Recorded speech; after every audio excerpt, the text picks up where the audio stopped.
I'd like to make a few announcements.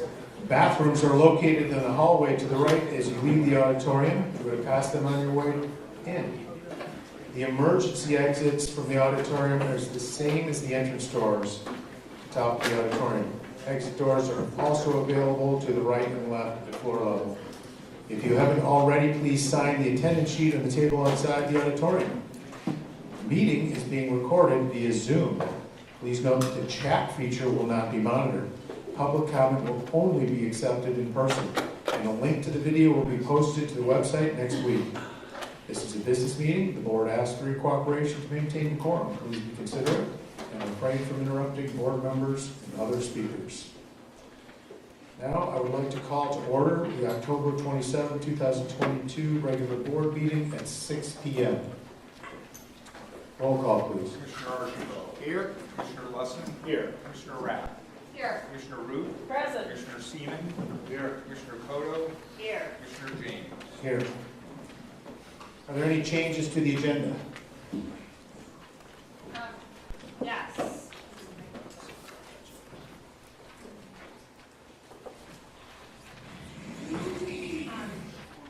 Hello? Okay. Hello? Here.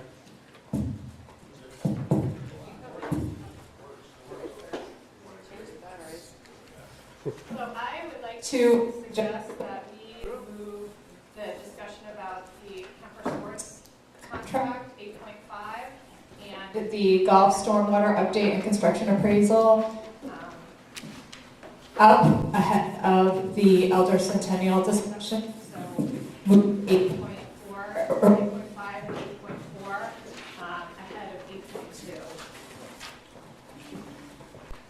Okay, anybody object to that? And I would like to move 8.1. I would like. How about that? Okay. I would like to move 8.1 Nick Corwin Playground to immediately after approval of the vouchers. So we can let Jake Playground get home and do his homework. Commissioner James, one other question. For the approval of minutes, I did have a modification. Should I deal with that at the time of the approval of the minutes to Yes. remove it from the consent agenda? Okay, thank you. All right, we'll change to the agenda complete, move on to financials. May I have a motion to approve the September 2022 financials? So moved. Is there a second? Second. Motion and a second. Discussion. Jim?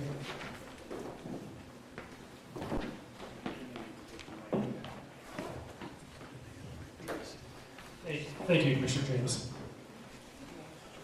As of September 30th, the Park District shows an operating surplus of $300,910 year-to-date versus the budget. The surplus is due to operating expenses and operating capitals being well below year-to-date expectations.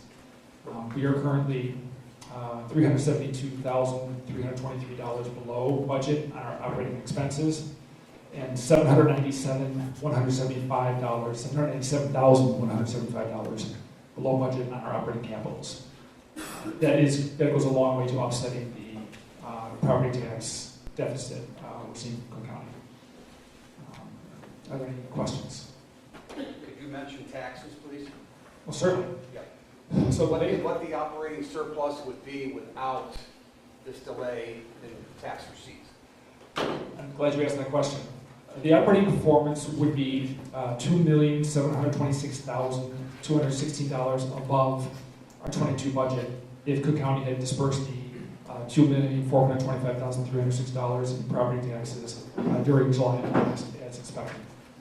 So we would be well above our projections at Cook County. than on time. When will they? So the latest we have from Cook County, two points to note here. First, the payments are due from the residents by December 31st. So we expect to get disbursed approximately 4 to 6 weeks after that fact. So we're hoping to see the $2.4 million from the county, hopefully by mid-February. That's the current projection. The other issue, which I alluded to last meeting, was the tax levy statement. Cook County sent out an email last week, or earlier this week, actually Monday, that the 2021 estimates would be available the first week of November. We will then have 24 hours to review them and get back with any appeals or objections before it will be finalized.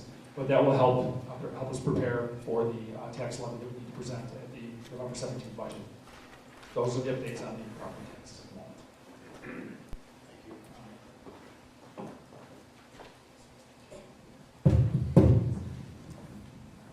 Are there any questions? Hearing none, a roll call? Oh, may I add one more point? Sure. I wanted to wait to get the microphone and put you a question. We received news this week that the employee retention credit that we applied for from the federal government is going to be more than double what we initially anticipated. Our initial estimate was approximately $225,000 we would receive from the federal government. We now expect to receive $575,000 in the first quarter of next year. So that's going to be a nice, welcome addition to our 2023 budget. That's great news. Thank you, Jim. Great job. Thank you. Really appreciate that. All right, now we'll move to a roll call vote. Commissioner Lusson? Yes. Commissioner Rapp? Yes. Commissioner Root? Yes. Commissioner Seaman? Yes. Commissioner Archambault? Yes. Commissioner Koto? Yes. Commissioner James? Yes. Passes. Vouchers. May I have a motion to approve the vouchers for a total of $569,257.33 as presented?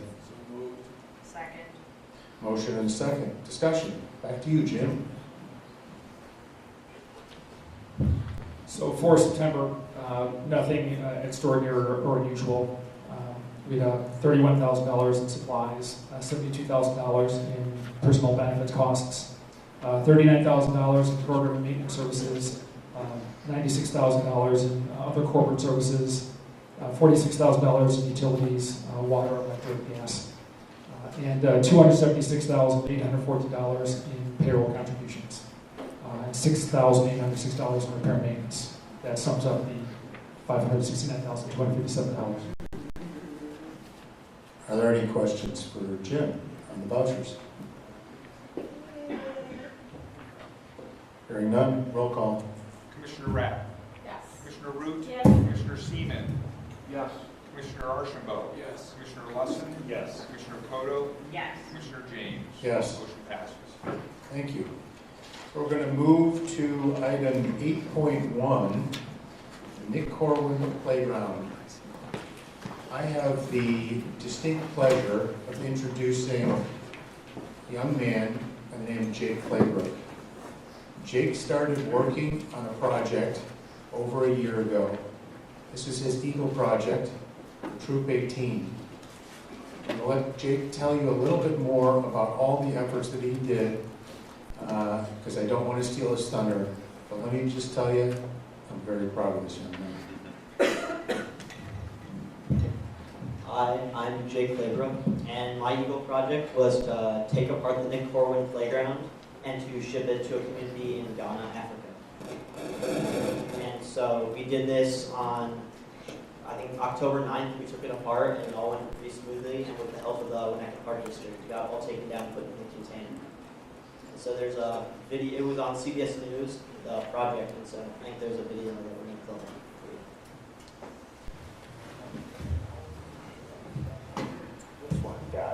It's now in transit on a ship heading to Ghana, West Africa, inside parts of a playground. And as Jim Williams reports, it's all thanks to a big idea designed by a suburban high school Eagle Scout. Winnetka senior Jake Claybrook is making sure no bolt is lost. you might need this part. as he leads 2 Eagle Scout troops disassembling the Nick Corwin Playground. It's going to be great because it's going to help the community here by getting a new playground in. It's going to help the community in Ghana. We're just going to put the brackets back on. Claybrook has been planning for this day for more than a year. Please tell me we get a new one. Working with the group, Future Builders in Ghana and the Winnetka Park District. And I went to like 25 different park districts and asked if they had any they were redoing. And it turns out that my own park district of Winnetka was redoing Nick Corwin, so they gave me that one. Both off on the bottom.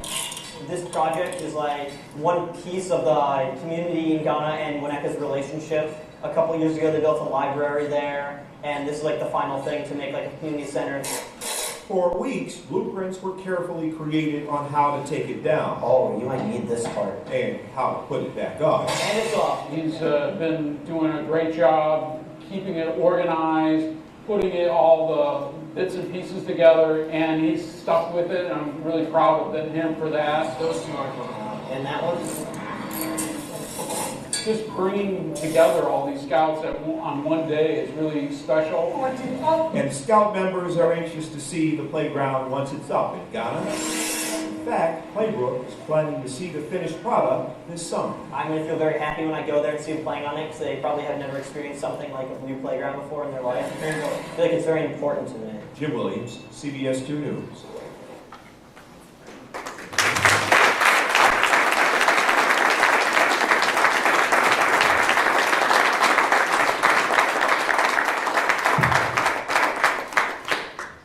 I just wanted to say thank you to the Park District who supported me doing this project and approved the donation. I also want to thank Mr. James for his executive sponsorship of the project and for making the connection with Kofi and Future Bidder Scouts. I want to thank Mr. Jambor, my Winnetka Troop 18 leader, who's been supporting me throughout this effort for the past 18 months, including with the hands-on on-site deconstruction. I want to thank Mr. Katulis, who was so instrumental in helping me plan for the deconstruction and getting the new playground quickly approved through the Winnetka's construction approval process. I want to thank Kelly Edwards, Jack Hoffman, Edwin Ano Abakar, who were on site all day with the big equipment to help remove all the buried cement-filled posts. And I want to thank the many people in the community who provided financial donations and supported my project. And I want to thank you to my friends who spent their day off supporting the deconstruction and packing the equipment for the shipment. The container was picked up from Winneka on October 12th. It was put on a train to New York that week and is currently on a ship headed to Ghana. Thank you so much for everything. Thank you, Jerry.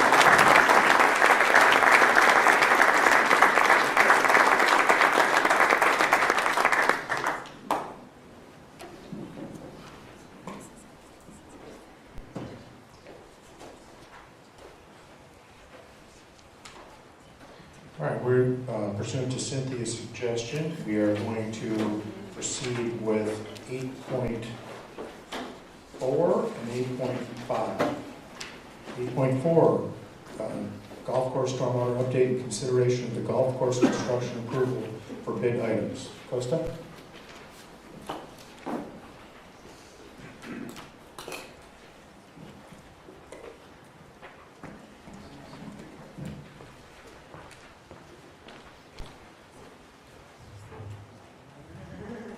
Warren, thank you. As everybody here knows, and anybody who's driven by Hibbert and Hibbert and Willow has seen, progress on the lake or the stormwater project is moving along quickly. This is the next piece for the Winneka Park District to continue down that journey to allow for the completion of the golf course work as been designed and has been presented, as well as to expand our abilities of the golf course to help greater generate further revenue for the course as well. The proposal in front of you today is based off of a bid tabulation that was completed through the Village of Winneka. Currently today, the Park District has been in collaboration with and continues to work with the Village to adopt this plan and ultimately help reduce and address stormwater in the southwest quarter of Winneka. The golf course itself, per the proposals and for the bid, work for the base bid work through DeMille Brothers, who was the lowest responsible bidder identified, was $364,282.97. That sum is for the work that is going to take place on the golf course itself. That is not work associated with the additional inclusion of cart paths or anything with cart paths. That is for the base work that was identified through the IDA. So that's something that we need to move forward with. As we continue through the motion, you'll notice a allotment item for alternates that range from, alternates 1A through A16, A18, A19, A22, and A23, as shown in the bid packet and the tabulation that has been included in the packet.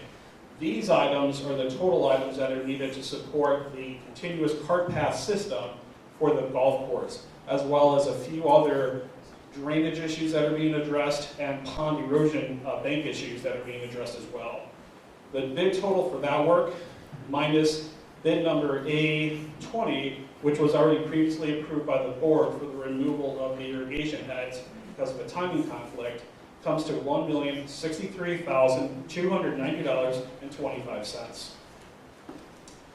As we progress through the planning design, and as jurisdictional concerns that came up from the United States Army Corps of Engineers, the jurisdictional determination for wetlands did put a curveball at us that unfortunately we're going to have to adapt a little bit to our plan. Some of the areas on the course were identified to be wetlands, even though they're maintained and manicured currently as golf course areas. Unfortunately, that does come to a cost of the Park District of about $295,000 as proposed, the inclusion of 2 additional bridges that were not originally contemplated. So when we look at the total for this project in completion, the total for that comes to $1,622,573.22.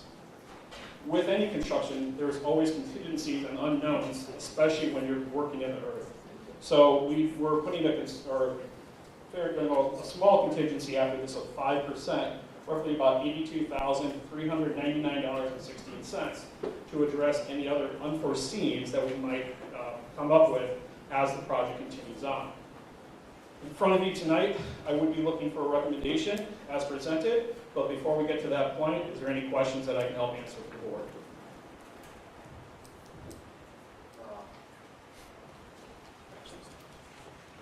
Costa.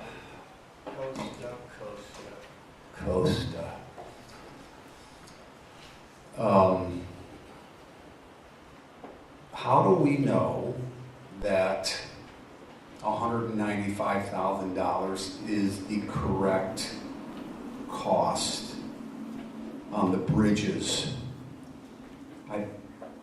I understand the other alternatives, cart paths, but this is new. This is exactly what we don't need, considering all the other capital expenditures that we probably are going to have. So how do we know that 195 is the right price? Was it bid out? So on and so forth. Sure. The reason we drove to the $195,000 total is based on unit costs for bid bridges that were already in use as part of the base bid for the plan. The Par 3 course is getting 3 new bridges, and the 18-hole course was projected to get 1 single bridge. So based on the bids that came in from York originally, we've actually gone and looking at another possible reduction on that from a new vendor that was brought to our attention. The cost is based on the unit linear feet cost per linear foot, and we took the unit takeoffs from Rick's design, and that's what we drove to this number. So we're confident in the 195, and we're looking at trying ways to, of course, reduce that as much as possible because we are very aware of the shortcomings. So it hasn't been bid out, so to speak. It's just because of the other bridges and who we're using to construct the other bridges. This is a estimate of the cost of those 2 bridges. The original bridges were bid out. Right. They were bid per linear foot. The takeoffs on linear feet needed to cross these 2 waterways that have been identified as wetlands are based off of that. So it was bid indirectly, but not directly as relates to the new additional bridges. So we would take this as a change order, taking into consideration the base bid cost of a linear foot. We're pretty confident in these numbers. And when would you expect these 2 bridges When you expect them to need to be constructed? They would need to be constructed near the end of construction, so we're probably looking sometime in July or August of 2023. And the life expectancy of these bridges should be around 25 to 30 years. Got it.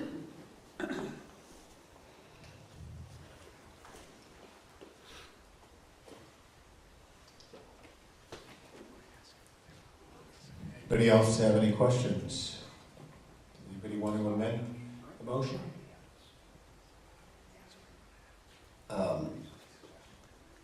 I would prefer, considering the very next item on the budget is Kemper Sports Golf Management Agreement, that I would prefer, considering we're paying them $7,500 a month before the courses are open, that they have a look, a say, as we would want them to, and we've hired them to.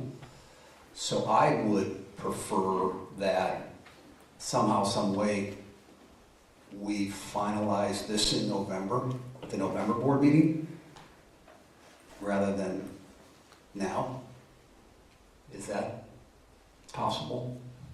If I can suggest that the designs that have been rendered are part of Rick Jacobson's designs, and all the conversations that we had around this, along through the negotiation process, everything that I've heard, they've been in full support of putting the continuous cart paths in. I believe the additional two bridges is your hang up more or less, correct? The bridges, it's Right.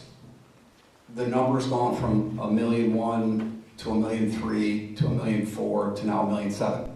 Not to any fault of your own, but from a budgeting standpoint, and we're moving into the budgeting season, I would prefer if we actually have a little bit more engagement with Kemper to finalize a number that we put into the budget for next year, which that stuff starts at the next meeting.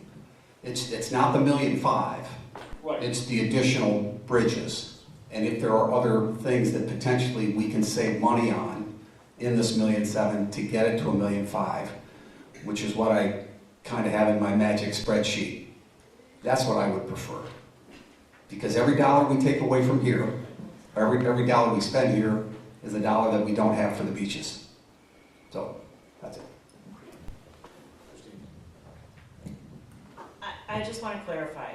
You have existing in the plans 4 total bridges, 3 on the par 3 and 1 on the 18 hole. We're adding 2 additional bridges as a function of the Army Corps of Engineers wetlands concerns. We are adding 1 at number 12, and we are replacing the existing at number 9 that is currently failing. Our objective was to put a land bridge in there and reduce the square footage. Right. Because the wear system to traverse and convey the water is no longer required based on the new design. Right. So that was a lower cost implementation that we're trying to reduce that down to. Right. But the Corps identified that as wetlands, so we can't do any fill in that area. Got it. i.e. requires us to replace the bridge. Right. If I can make a suggestion where we move forward on the base bid and alternates and hold on the 2 additional bridges and bring that back for clarification after we meet with Kemper on this, that would be a suggestion from staff's perspective. Yeah. I was going to go the other way, because I was going to say you have some pretty robust bid out data for 4 bridges.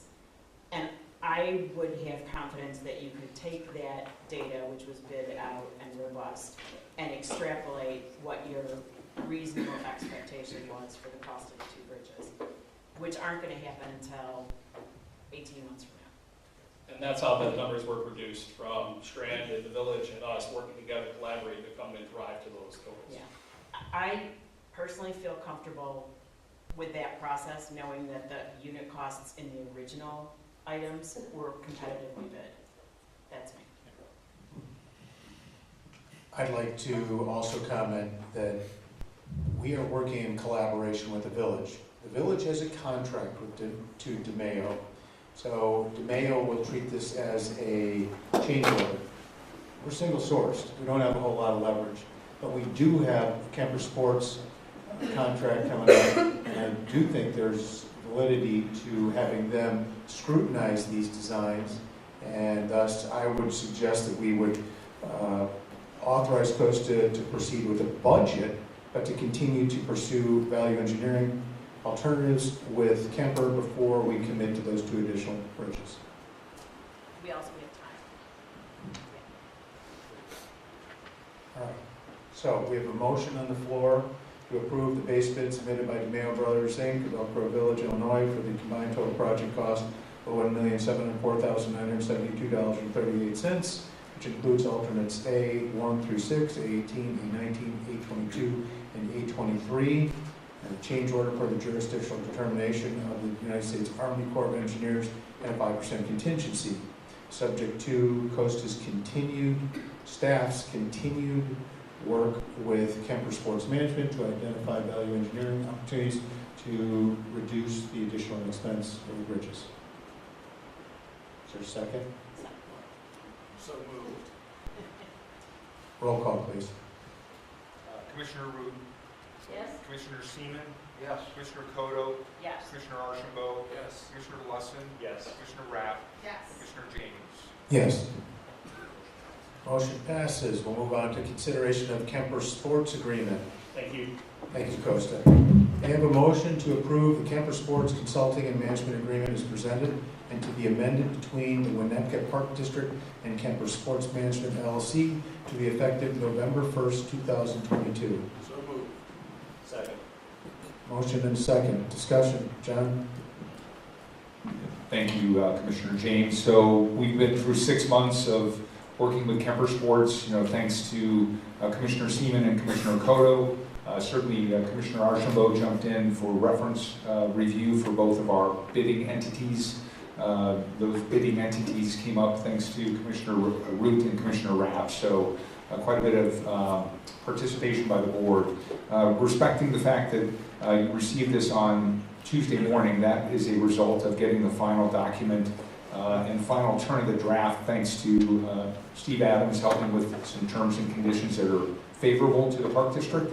We also worked with the General Counsel from Perderma as well as the CEO from Perderma. So a lot of eyeballs on this particular document. What remains are completing some of the exhibits. Generally speaking, we have those in hand. They came in around 2:30 this afternoon. They read really well. So I'll finalize those tomorrow with Kemper Sports. But happy to take any additional questions. I think we're in a really good spot right now, but certainly happy to answer any questions. No questions. Thank you, John, for hours and hours of conference calls with Kemper, and thank you to Kemper. I mean, they put a lot of time in this as well, but this is an example where the board worked really well together. Every board member contributed in some manner on this. The 2 commissioner rule worked well. We worked productively with staff. It took a long time, but it's worth it. I'm super excited.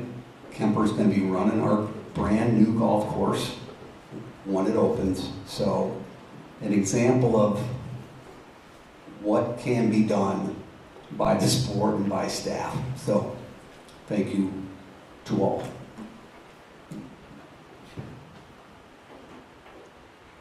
Any other comments? Questions? No? Thank you, David and Christina, for working with John to run the play and get it done, and Mickey. I just had a quick question just to say if we approve this tonight that they will be in at the November meeting with the marketing plan and budget, or early December, or we don't know, because I'm very eager to get this rolling, very sensitive to the closure and the communications plan. So I know we hustled to get it in, so it would be good just to have a few words on the timeline of when we can expect to see them presenting to us as a board as a result of the contract. So the exhibits, there are details within the exhibits that will lead to their presentation, so I would anticipate November 17th, and if it's not November 17th, it'll be the committee of the whole meeting in December. But I have those details to get in front of you as quickly as possible. Once received, I'll distribute those to each of the individual commissioners and I'll contact each of you by phone to make sure you understand where we're at, and we'll move as fast, but measure twice, cut once, but we'll hustle for sure. Any further comment? Roll call, please. Further comment? Oh, there is comment, sorry. This is just a minor comment. First of all, thank you, Commissioner Cotto. Thank you, Commissioner Seaman. Thank you, Executive Director Peterson. I'm always reluctant to finally approve a contract until I see the full contract. And so I would make a request, and that is if there are any changes with respect to these exhibits that are substantive, that you come back to the board and let us know. We have had 48 hours or less to review a major business unit agreement. And, I would have preferred that we had a provisional agreement tonight with the opportunity to formally vote retroactive back to November 1st at our next meeting. But in the interest of accommodation, I agree to vote tonight, but subject to your commitment that you will provide us with those exhibits, and if you will also provide us with notice of any changes. Thank you.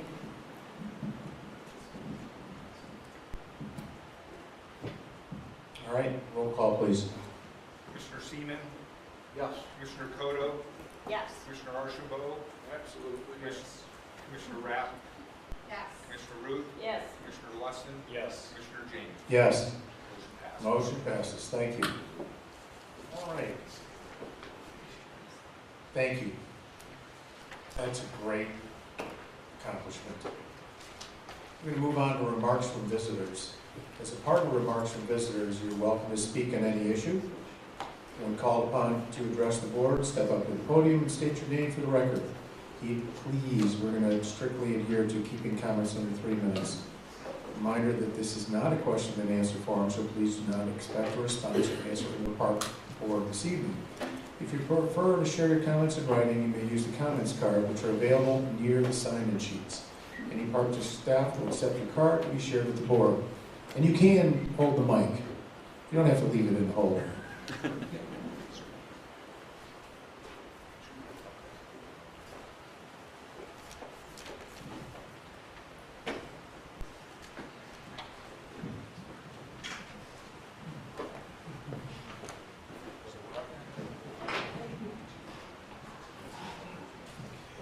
Thank you. For the record, my name is Angie Dahl.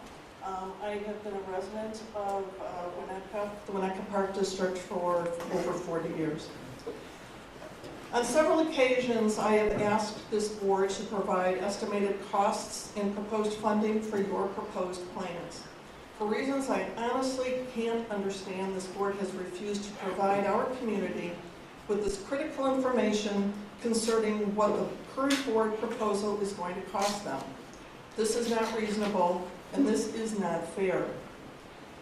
On Sunday, October 16th, I, along with two former Winnetka Park Board Commissioners, Mary Garrison, a former board president, and Susan Schreiber, sent an email to the entire board and the executive director about our ongoing concern regarding a possible violation of the Open Meetings Act requirement relating to the posting of minutes of open meetings in a timely fashion. As of the date of that communication, the last minutes posted by the Winnetka Park District were dated June 9. Since that date, at least 8 public meetings, variously titled, were held from June 16 through October 13. I requested that communication be included in the public record. However, I do not see it being included in tonight's materials. On October 16, 2022, I sent an email expressing these concerns to the public access counselor at the Office of the Illinois Attorney General. That email identified the relevant meetings and expressed the concern that the Winnetka Park District is in violation of the Illinois Open Meetings Act for its failure to publish and approve meeting minutes in a timely fashion as required by the applicable statutes. I respectfully requested an investigation into what appears to be a clear violation of that act. I provided the Illinois Attorney General with a copy of my request to the Winnetka Park District. On Tuesday, October 25, I received a response from the Illinois Assistant Attorney General. That response indicated that the Public Access Bureau, on the basis of my submission, determined that further action is warranted, and included an official letter directed to the President of the Winnetka Park Board giving notice of that decision. This letter requests that the Park District respond to several specific questions as to how it conducts its business. I assume that this official notification has been shared with all Park District commissioners. I have copies available tonight for any commissioner who has not received this communication. The meeting minutes in question have a direct bearing upon the proposals, designs, development, and negotiations relating to a number of significant financial issues being discussed by this board that directly relate to and impact the taxpayers of the Park District. The meetings in question included presentations by qualified, thoughtful citizens who shared concerns including but not limited to drainage, contamination, access, ADA, the public trust doctrine, the costs of proposed transactions, as well as alternative design options, all keeping within the goals and the spirit of the 2030 plan. Minutes are posted to provide taxpayers and residents a reasonable way to review and analyze actions being discussed and proposed by the elected officials of a local taxing body. Publication of minutes months after the meeting dates, yet on the same day that action is proposed to be taken on the specific issues that are the subject of those minutes, negates any taxpayer or resident review, analysis, and response. This is not transparency in government. It is not the way any other local board in this community functions. Procedurally, all motions on tonight's agenda relating to any negotiation, design, land swap, and/or modification to the Winnetka 2030 Lakefront Plan should be postponed until the Illinois Attorney General has completed its investigation and the taxpayers of the Winnetka Park District have the appropriate time to review and comment on minutes of any prior meetings. I ask that my comments, including the letter from the Illinois Attorney General Public Access Bureau, be included verbatim in the minutes of tonight's meeting.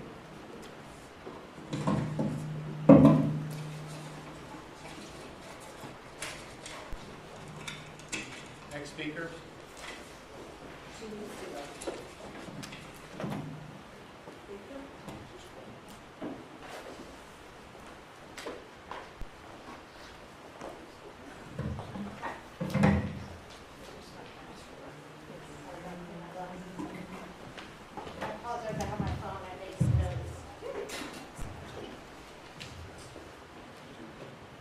Do please use the mic so everyone can hear you, especially at home. Can you hear me? Yep. My name is Rachel Schulenberg. I spoke previously in front of this group about my family. We have two boys, Luke, who's here with me tonight, very excited, and his younger brother, Bennett.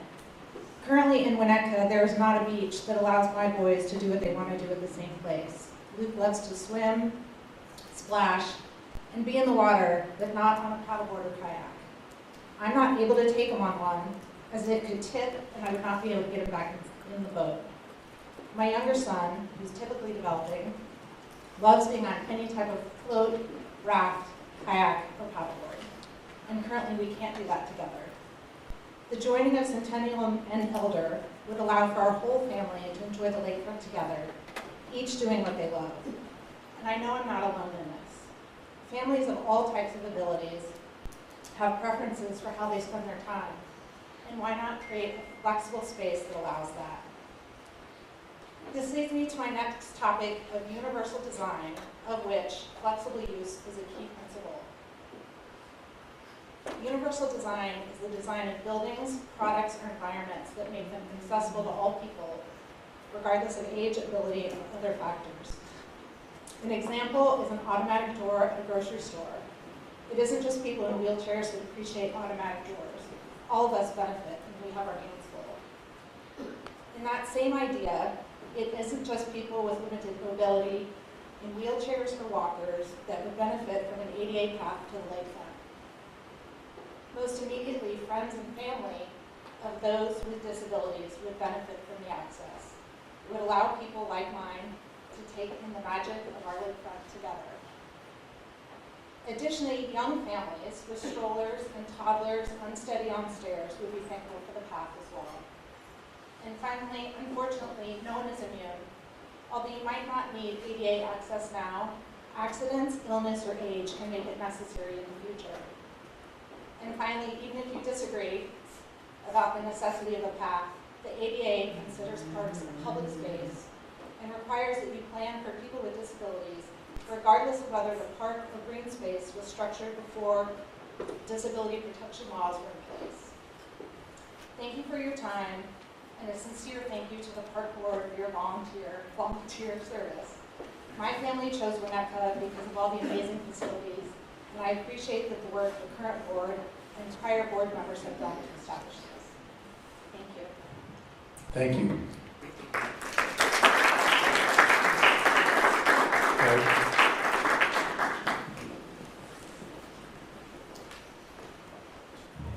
Good evening.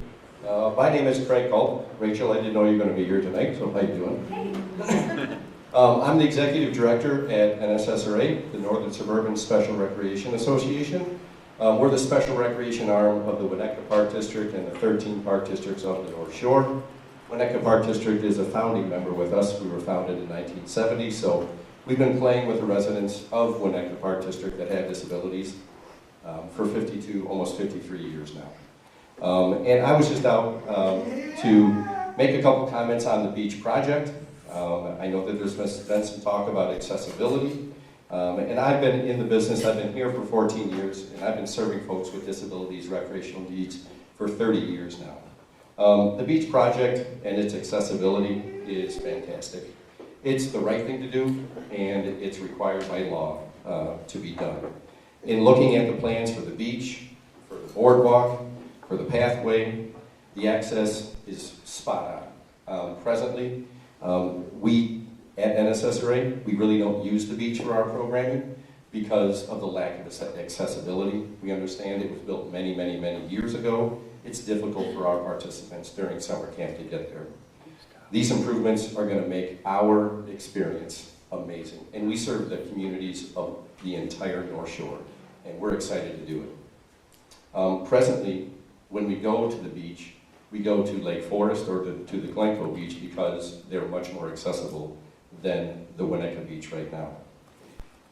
If I were to estimate the time and amount of savings, the time saved getting from our vehicle to the beach with these improvements, we'll probably save 15 minutes going to the beach and then leaving the beach, which means our participants will be able to swim for an additional 30 to 35 minutes for every single visit, which is significant in the summertime because God knows we only have, maybe 62 days it's actually fun to be on the beach here in Illinois. So I just wanted to say thank you. I think you guys are absolutely on the right track. And with these improvements, this will be in the top 1 or 2% of any beach I've ever seen in its ability to serve individuals with and without disabilities very simply get to and from the beach.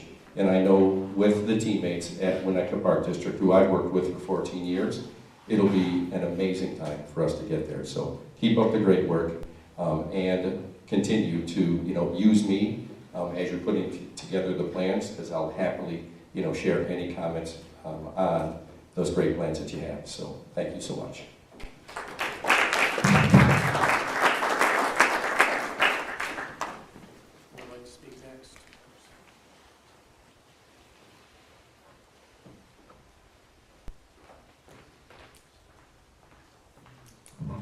Hi, Stephanie Harity, 195 Fuller Lane.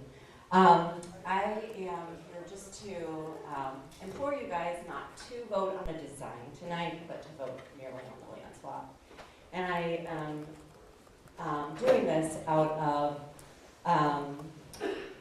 because I don't believe that you guys have really vetted this design with the community quite well.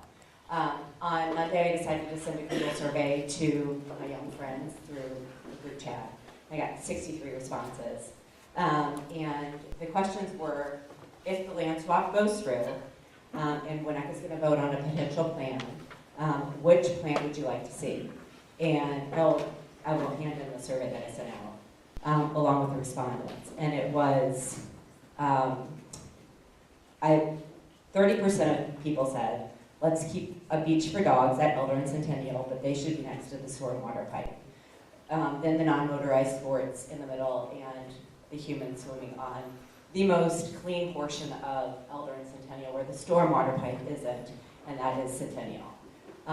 The second response was, I don't think we need to have a dog beach at Elder Centennial. Let's create a dog beach or park somewhere else in Winnetka. That got 39%. And then 20% of people who responded wanted to keep the design as is, with Elder as a swimming beach, how you have it, and then the dogs at Centennial. While the land swap has taken so much time, and I don't really want to talk about it today, what I want to talk about is making the right choice for the people of Winnetka and the health and safety of Winnetka, because right now we have the opportunity to design this beach, and if Elder is continually closed because the stormwater pipe exits there, it does not make any sense to put the dog beach at the cleanest portion of the beach. It just is, and to vote on that and to vote on a design before having the swap done, as Eric said a meeting ago, is putting the cart before the horse. So I would implore on you to, I would love to move Elder forward now. I would love to figure out the land swap and then vote on a design that's best for all people of Winnetka. Thank you.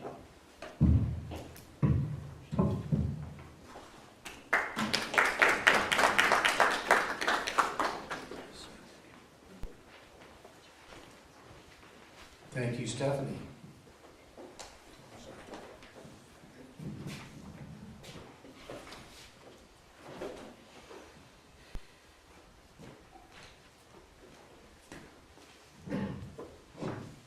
Steve Juliuson, 1436 Gasper. I don't know a lot about all the aspects of this swap yet, but a couple of things I'm hearing is that there may be a couple of conflicts of interest. One is that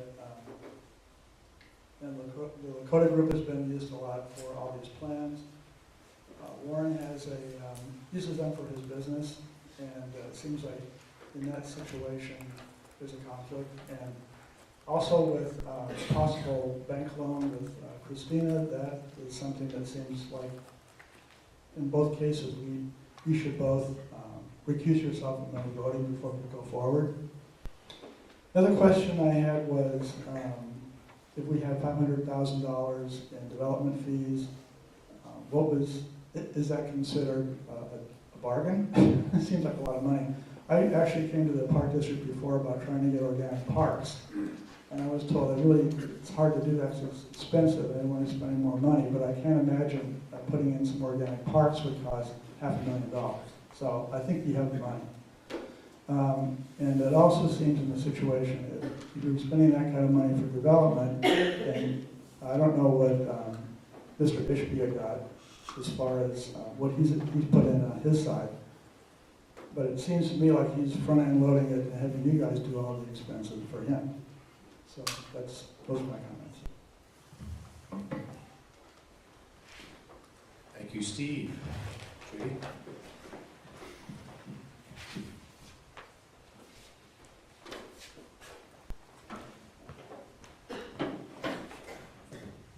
My name is Judy Rao. I live at 294 Lane. Before I'm going to 3 comments in 3 minutes. Before I start, I would like to congratulate Jake Claybrook.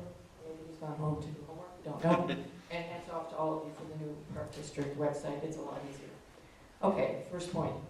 The pace at which agendas change from one meeting to another, much less from one day to another, is dizzying. Some would say it's frenetic. We have gone from broken promises for a workshop to a proposed agenda to potentially outline design principles to today's agenda of a laundry list of amendments to the 2030 plan. Previously, thoughtful suggestions from the public to alter the plan have been dismissed given the purported sanctity of the 2030 plan. Yet tonight, you propose to make significant amendments to the plan that suit your purposes and the wishes of an adjacent private landowner over the wishes of Winnetka residents. Such actions only continue to disenfranchise the residents of Winnetka. Case in point, why has a fenced-in dog beach on the south end of Centennial become a must-have feature when it wasn't in the master plan? Locating a dog beach at the south end makes no sense, as Steph was saying, for the people who want to use the beach, but it does provide a double barrier between the public and the private landowner who has been unwavering from the start about his desire to have a barrier between his property and the park, all at taxpayer expense. Second point, in many prior meetings, residents have complained that the plans were over-engineered and have pointed out that Centennial Park as is indeed the park jewel of Winnetka Parks. In prior meetings, I sensed that some of you also thought that the plans were over-engineered. And I'm not talking about ADA access, I'm talking about rocks. I'm not talking about that large road that's going down, which could be avoided, didn't insist on land. In listening to the features of U1 in the revised plans, it's profoundly disappointing that we are heading back to a supersized, over-improved, expensive plan again. And finally, another concerning item on this agenda is the removal of Colleen Root from the negotiating team. She's an experienced attorney with in-depth knowledge of the issues. She is also courageous and willing to stand up for what she believes. She sounds like an asset to me. Thank you for your time.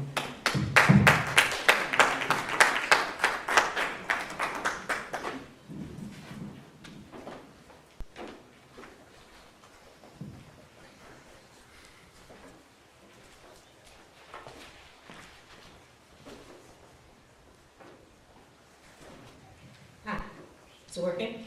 Yeah. Irene Smith, your new website is great, thank you very much. Easier to get to, easier to find stuff. Okay, I'm here to speak against your plan for Centennial. And the comments I'm going to make, I'm adding them to comments from a letter that Chris Schriesheim sent that you should have copies of. It was her letter of October 24th. If you don't have a copy, I'll get you one. First of all, let me say I am not opposed to a dog beach. I think a dog beach is a great idea. What I am opposed to is a dog beach and a swimming beach next to each other. So here's what Chris said. Your poorly conceived and ill-advised sudden call to convert the southern end of Centennial Beach into a dog beach will further result in less beach for Winnetkans. As you yourself state, and that she's talking to Warren, this was sent directly to Warren. As you yourself state in the email to Ms. Apatow, this will require amending the 2030 Lakefront Master Plan, which proposes establishing a dog park on some other large open space elsewhere in the village, and presents Centennial as a future swimming beach. Your October 15th, 2022 email clearly acknowledges that swimming is proposed to be relocated away from Elder to Centennial Beach in connection with storm sewer discharge upgrades, design changes, and planning. Well, here's where we have a problem, and I'll give you this as well. This is a notice. It comes from the Illinois Department of Public Health, okay? And it is posted at 4 of Winnetka's beaches, Tower, Lloyd, Maple, and Elder. And it says, three-quarters of the way down, no pets are permitted in the beach area. Let me repeat that. No pets are permitted in the beach area. That is a regulation from the department, the Illinois Department of Public Health. So, if that is true, then you just can't do what you were planning to do. It says here, these rules are currently posted to protect sanitation on beaches with human bathing, that is swimming, in accordance with Illinois regulations. Obviously, the 2030 Lakefront Master Plan moved the dog beach off Centennial because it cannot be both a swimming beach and a dog beach. The mere existence of a fence on one part of a sandy beach is insufficient to divide Centennial with dogs on one end, swimming, occasionally fighting and biting each other or the dog's owners, along with depositing waste into the sand and water, while humans of all ages, including children, play, eat, socialize on the other side of a fence in the sand and swim in the same watershed as the dogs. So in conclusion, we like the idea, I like the idea of a dog beach. I do not like the idea of a dog beach contiguous to a swimming beach. And it seems as if the Illinois Department of Public Health agrees with me. Thank you.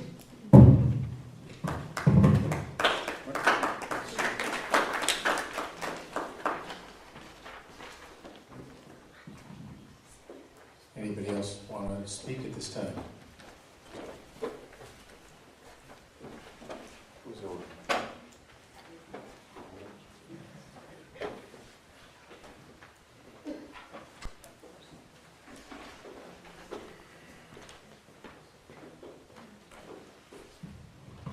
Good evening. I'm Alan Welch, 37-year resident of Winnetka.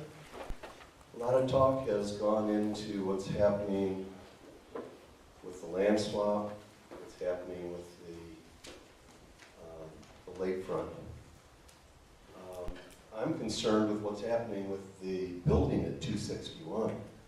I had a conversation with a commissioner last week that I found disturbing.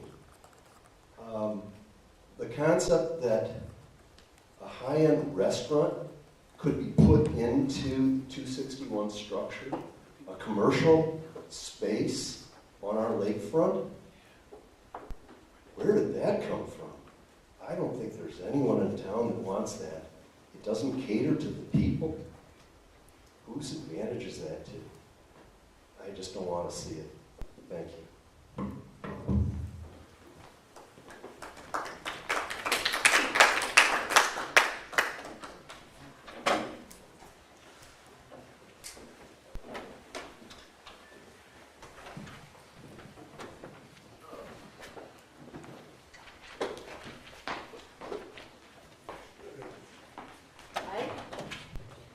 Good evening.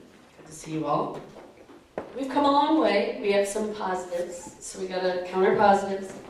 But I have to say, I have this whole speech I want to say, but every time someone says something, I think, all we've asked for is a damn workshop where we can talk to you and you can talk back and we don't have this adversarial relationship.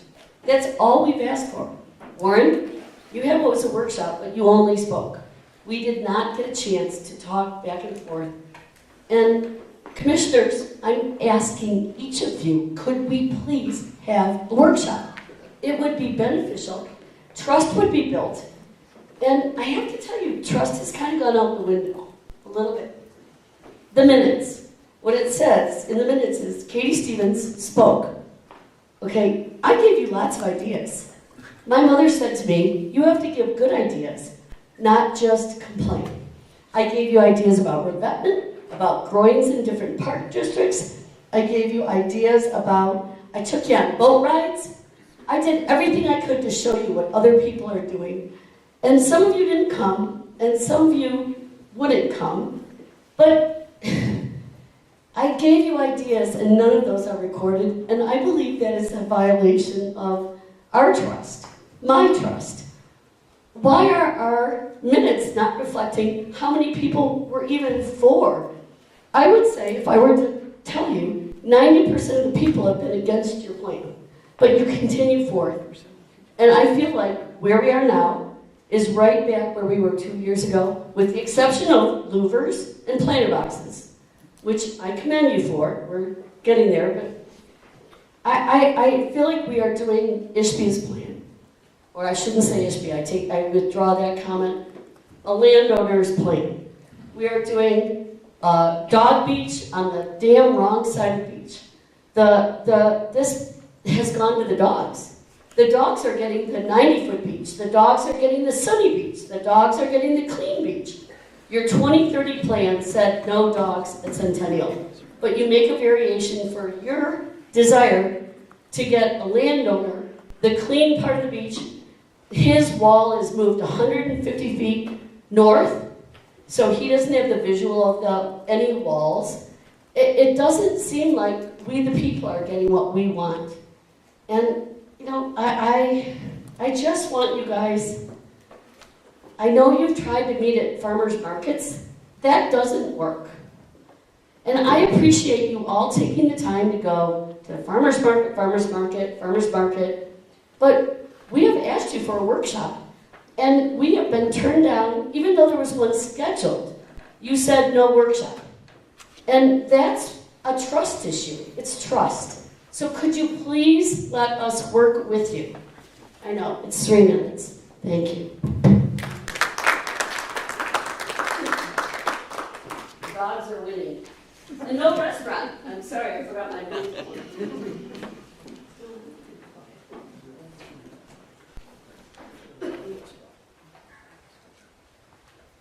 Anyone else want to speak at this time?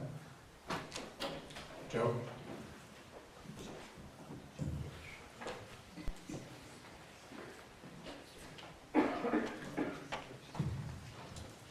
Good evening. I'm Joe Dooley.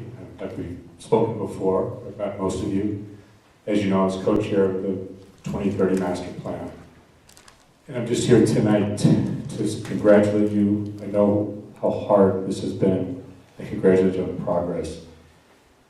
I want to continue to support probably the most difficult part of the master plan that we put in, which was almost a reach for the stars, was do something the Park District has been trying to do for over 50 years, and that is to acquire the land between Elder and Centennial.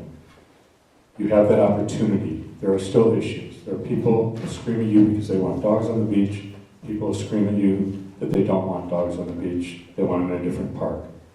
I lived those arguments in 1995. They're still the same arguments. You're going to still have to live through them. But what I didn't have in the years I was on the board for 10 years was an opportunity to acquire the land between Centennial and Elder that will be the best thing to happen in this park district, which will last for hundreds of years. Most of us will not enjoy it for enough of the time that it will be available to this park district for children, for parents to enjoy, for people to walk, for people to play and sun and enjoy the beach in the summer. It will be the best beach in Winnetka. So continue to move forward.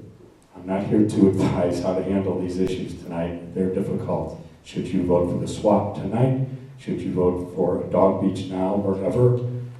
You have gotten rid of the grinds, these planters. You've dealt with a lot of issues. ADA, it's all very good. Everything you are doing is good.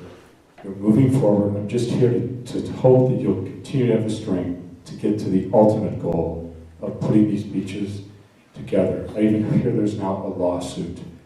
Don't ever stop because of a lawsuit. Anybody can walk into a court of law and file a complaint making allegations that sometimes are just a house of cards based on assumptions, hearsay, speculation. You know, there's not enough evidence to support that lawsuit. Don't worry about that. You keep moving forward on this plan because you're so close to doing the hardest thing in the whole 2030 plan. And this is the time to do it. There will not be another time. Thank you.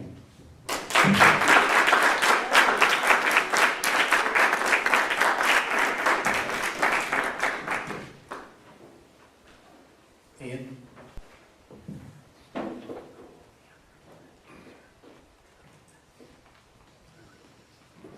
Good evening. Like Joe, I've been here a lot. 22-year resident of Winnetka, on the board for 8 years, president. I really don't have anything to say that Joe didn't say, so I just want to offer my support and also congratulate you on getting to this moment and just keep going. Thank you very much.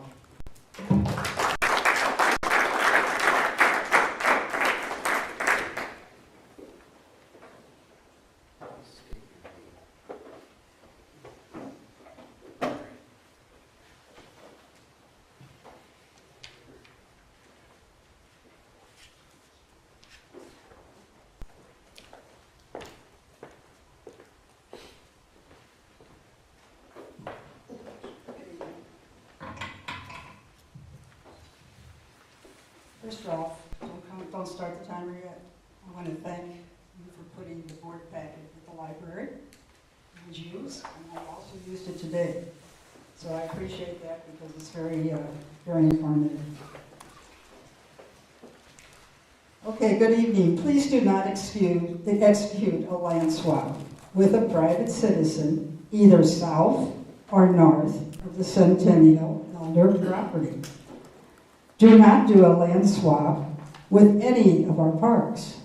Park districts are in the business of acquiring land. We can acquire and add to our beach land at Centennial Park. Winnetka is landlocked.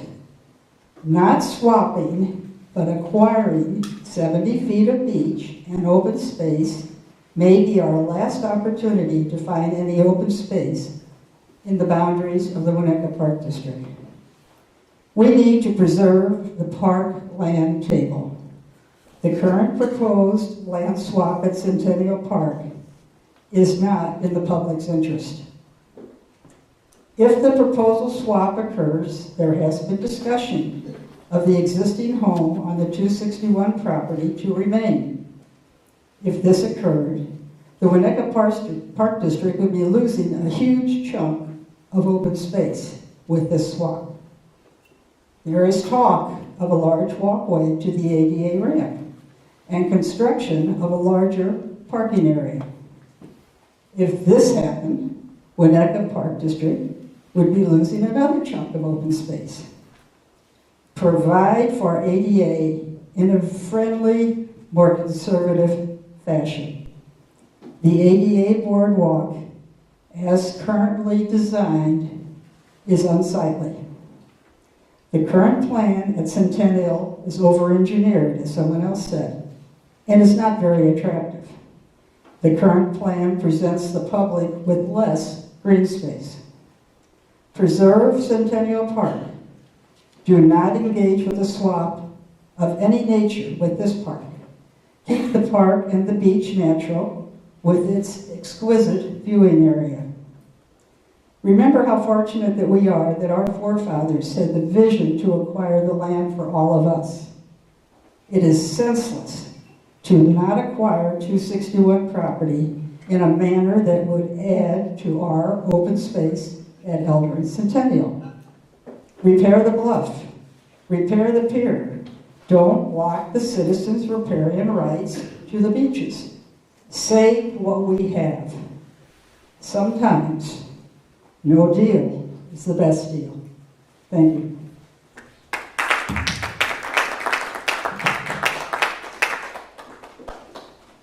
Thank you, Mary.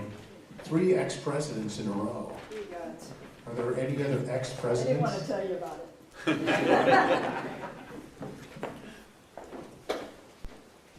Would anyone else like to speak at this time? Randy? Sure.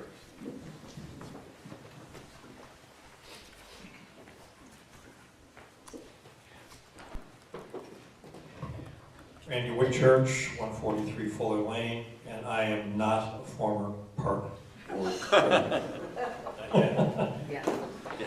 I'm going to remind you of some facts that I mentioned to you earlier. Winnetka currently has 2 swimming beaches, soon to become 3 swimming beaches when we get around to opening Elder, which we all support. And we have 1 boating beach at Lloyd, where we spent $5 million, and everybody loves it. These beaches are used realistically from mid-June, when the water is warm enough to go in, to mid-August, when all the lifeguards go back to school. 62 days, I think somebody said. And that assumes we have good weather all 62 days. These beaches, as you all know, are significantly underutilized. You can go down there on a warm summer afternoon, as I did many times during this last summer, and you could shoot a cannon down the beach at Tower and Maple and not likely hit anybody. And they're also difficult to staff. They're so difficult to staff, you guys close the beaches during Labor Day weekend, for God's sake. Come on. Any argument that we need additional swimming beaches beyond what we currently have and propose to have with the opening of Elder is ludicrous and not supported by the data. Leave Centennial alone. Open Elder, but leave Centennial alone. We do not need another swimming beach. Thank you. Thank you, Randy. Anyone else like to speak? Susie?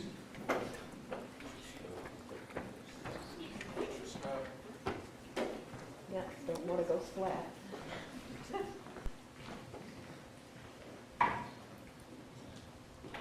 Good evening, and thank you very much for offering the public comment, during this session of the Winnetka Park Board. I just want to say two brief comments.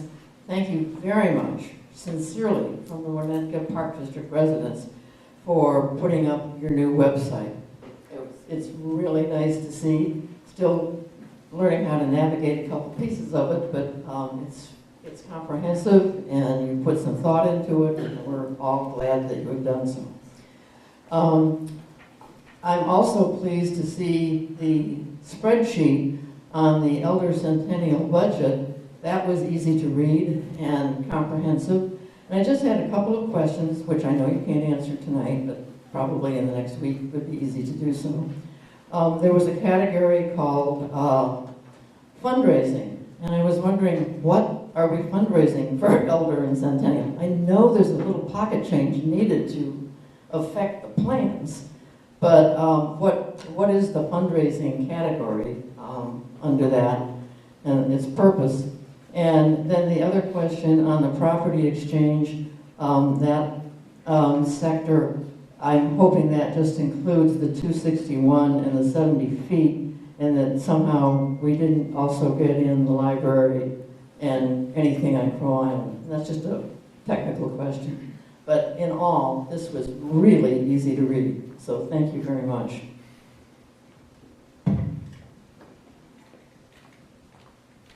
Thank you, Susie. Is there anyone else that would like to speak during this time? Public comment. There is another opportunity later in the meeting. All right, hearing no further comment, we will move forward. At this point, we'll take approval of minutes. Without objection, we will act on the following items with a single vote. May I have a motion to approve the consent agenda as presented, including amended annual meeting minutes of May 26, 2022, regular board meeting minutes of June 16, 2022, regular board meeting minutes of July 21, 2022, closed session meeting minutes of July 21, 2022, regular board meeting minutes of August 18, 2022, closed session meeting minutes of August 18, 2022. So moved. Is there a second? Second. Discussion. I had asked previously about holding the, yes. Okay. Yes, I had asked previously about pulling the June 16th minutes from the consent agenda. I had previous discussion with John Peterson about the fact that the memo that I have distributed at the June 16th meeting was not included in the minutes, and it should be. This memo was distributed to all members of the board at that meeting, so you've all had an opportunity to review it. I do have copies of it for the public at this meeting because they have not had an opportunity to review it within our meeting packet. And so I am sensitive to the comments that we had earlier. And so John has indicated that he will include it in the minutes as they are finalized. So I just want to make sure that that happens, and the rest of the minutes I was fine with. So we can just talk further about how to handle that in our motion, but I am sensitive to the need to get our minutes up and posted as soon as we can. Thank you.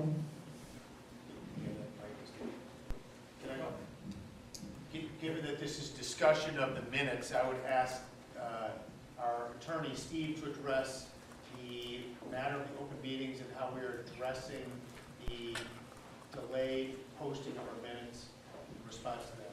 Okay, let me start by first suggesting that if it is the pleasure of the board without objection that Cynthia's memo be attached to those minutes, it can just be agreed by the motion maker and the seconder that those would be included in the minutes that are approved. I don't think we need to necessarily take a separate motion. Secondly, you wanted me to address the status of the minutes approval and the circumstances surrounding that.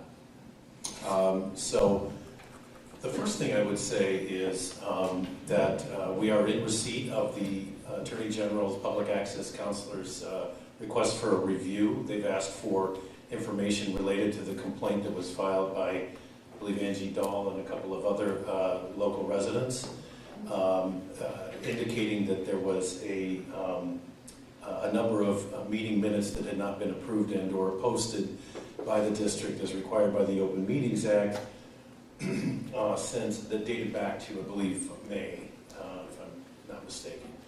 A couple things I would say initially is that the Park District has done an excellent job historically preparing, voting on, and maintaining and posting their meetings. In fact, right now on our website, there are meeting minutes that have been approved that date back to 2014. So we've had a very diligent course of approval of board meeting minutes and posting of board meeting minutes for a long period of time. Starting in, I think, June of 2022, the board began to experience very long meetings, as I think many people in this room are aware, and also additional meetings to address the Elder and Centennial project. In addition to the increase in the number and length of meetings, staff was, that project also generated an inordinate amount of demands on the administrative staff that the Park District has thereafter. There were, requests for information related to the project coming from both the public and from commissioners. In fact, we really have an administrative staff at that time of about one person, and that was Libby Baker. In very short order, it became apparent that the Park District was not going to be able to keep up with its meeting minutes and the accelerating new demands coming in from the public and commissioners related to the Elder project. Thereafter, Ms. Baker resigned due to the overwhelming volume of work within her areas of responsibility, which included minutes preparation of agendas, board packets, public notices, and many other official communications of the Park District.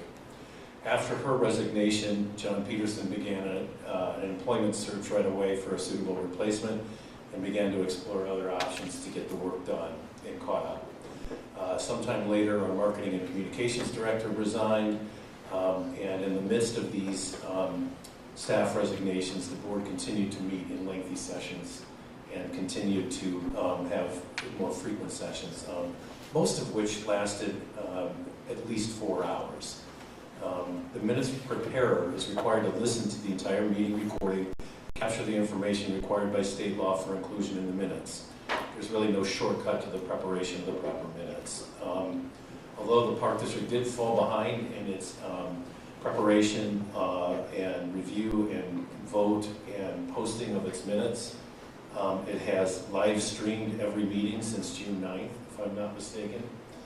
The Park District has also posted online, available to the public on its website, the full audio and video recording of every open meeting since June 9th, which means that if anybody who wanted to review minutes went to the website and did not see minutes, they were able to see the exact recording of that very meeting and watch it, as much of it or as little of it as they might choose to do.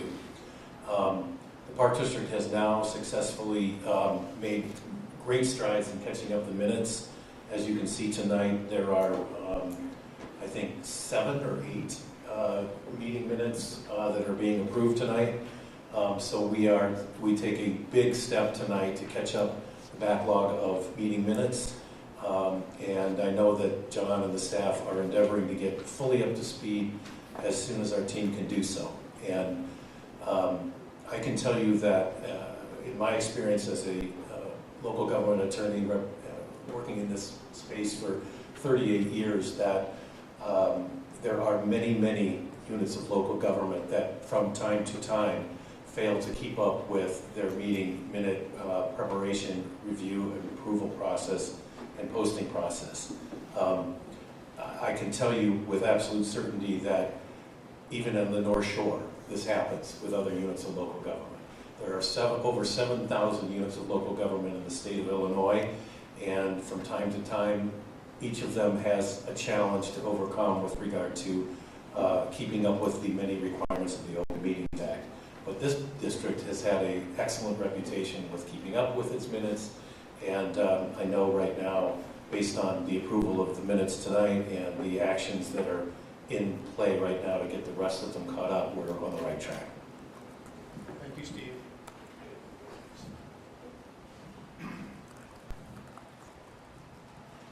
Any other comments? We are approving, if we approve them, 6 sets of minutes. I have several comments. We appear to be missing a meeting, and that is July 18th. July 18th was the beach tour, and then after the beach tour, we had a formal meeting. I agree with our learned counselor in many respects. As I joined the board, one of the ways I was able to learn what was going on was to go in and look historically at minutes. Today I received calls from 3 residents, and those residents said that they had looked, they'd done a better job than I, that they'd actually looked at the proposed minutes that we seek to approve tonight, and they said they couldn't figure out what had happened. So I went in and started looking myself. The audios that were done early, I think, John, you'll admit, were very poor quality. So I sat and tried to listen to the July audios, and I had a great deal of trouble trying to figure out who said what where, and also the first August meeting. I understand that we are anxious to get our minutes up to speed and posted, and I'm going to make a proposal. Why don't we see if we can agree on these skeletal minutes tonight? But I would highly recommend that we go back and that we do actual good substantive minutes.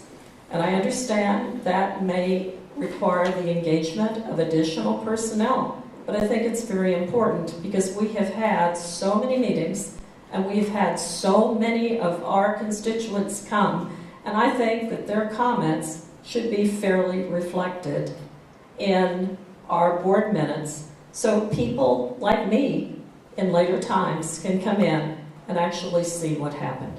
It's a recommendation, and I also recommend that we get minutes prepared for the July 18th meeting. Thank you.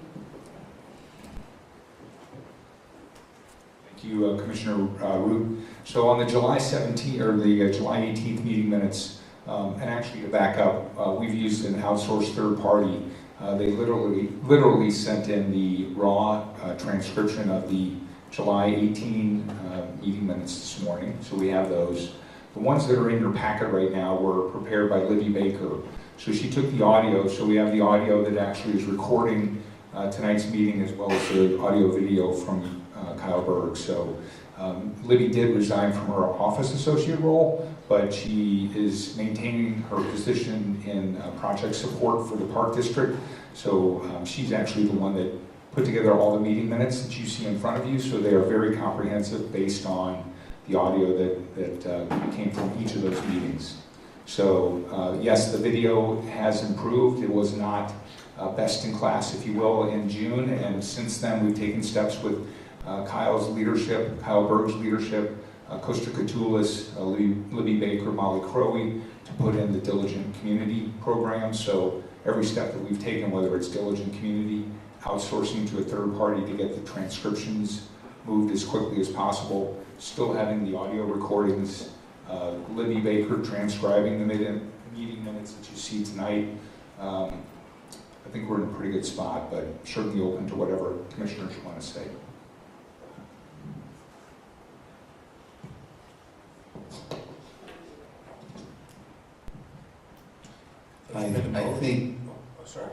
I'm sorry. I would just say I think well, I know this board member, and I'm going to speak for the board.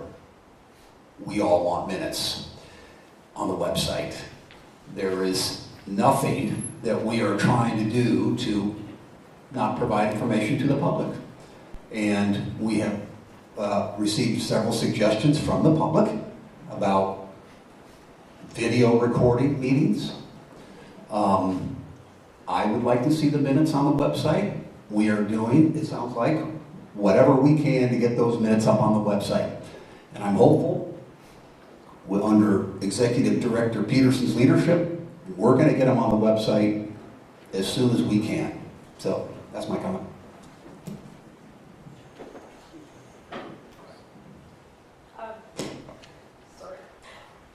Am I back? Okay, I have another comment. I just read this letter that was issued by the Office of the Attorney General that is dated Tuesday, October 25th. And I'm somewhat curious as to why that letter was delivered to commissioners by a former park president and a resident, Ms. Dahl, and why that was not disseminated to all commissioners very expeditiously. Maybe someone can answer that for me.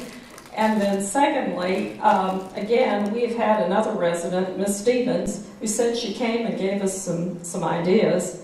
When I looked at the minutes with regard to any of our constituents' comments, it was Katie Stevens came and gave comments on Elder Centennial. To me, that is not substantive. It does not reflect what Ms. Stevens might have said, and that is consistent with all of these skeletal amendments. So I, again, recommend that it's a conditional approval, but we go back in and we put some meat on the bones of the skeleton. And with Ms. Baker, I think that is very possible. It's a recommendation. Thank you. So the Open Meetings Act correspondence, which came in Tuesday night, also came in at the same time we received a FOIA as well as a complaint. So knowing that the commissioners were in fact copied on that correspondence, I would have been happy to send it again, but the fact that you had already received it once, I'm grateful that you had already received it once and didn't think you needed to receive it a second time. Steve Adams and I have worked already to advance our answer for the Open Meetings Act. We have a 7-day window in which to reply, and I think we're going to have a pretty comprehensive, a very comprehensive response, which each commissioner will receive a copy of that response. As for the format of the meeting minutes, I think Steve would also corroborate that the format that we're using for the meeting minutes, in fact, meets every Open Meetings Act standard that we're responsible to meet, the way in which it's set up. So I don't know, Steve, if you want to talk about the format that we've been using for the Open Meetings Act, or excuse me, for the meeting minutes. Steve?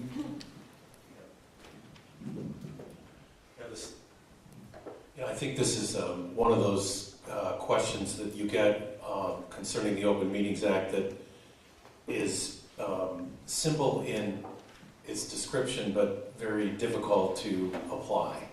The requirements of the Open Meetings Act concerning the contents of minutes are date, time, and place of meeting.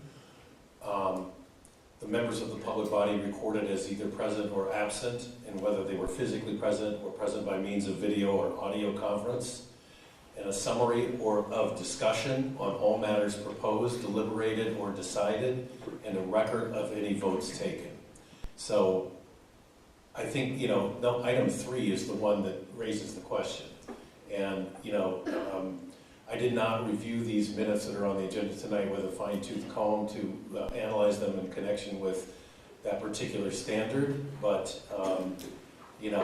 certainly happy to do that at your direction going forward.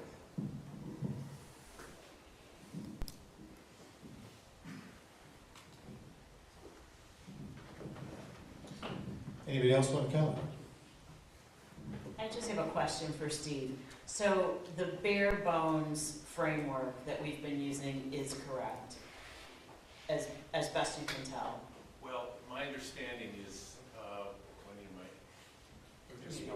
yeah, my understanding is that we really haven't used the bare bones format until recently.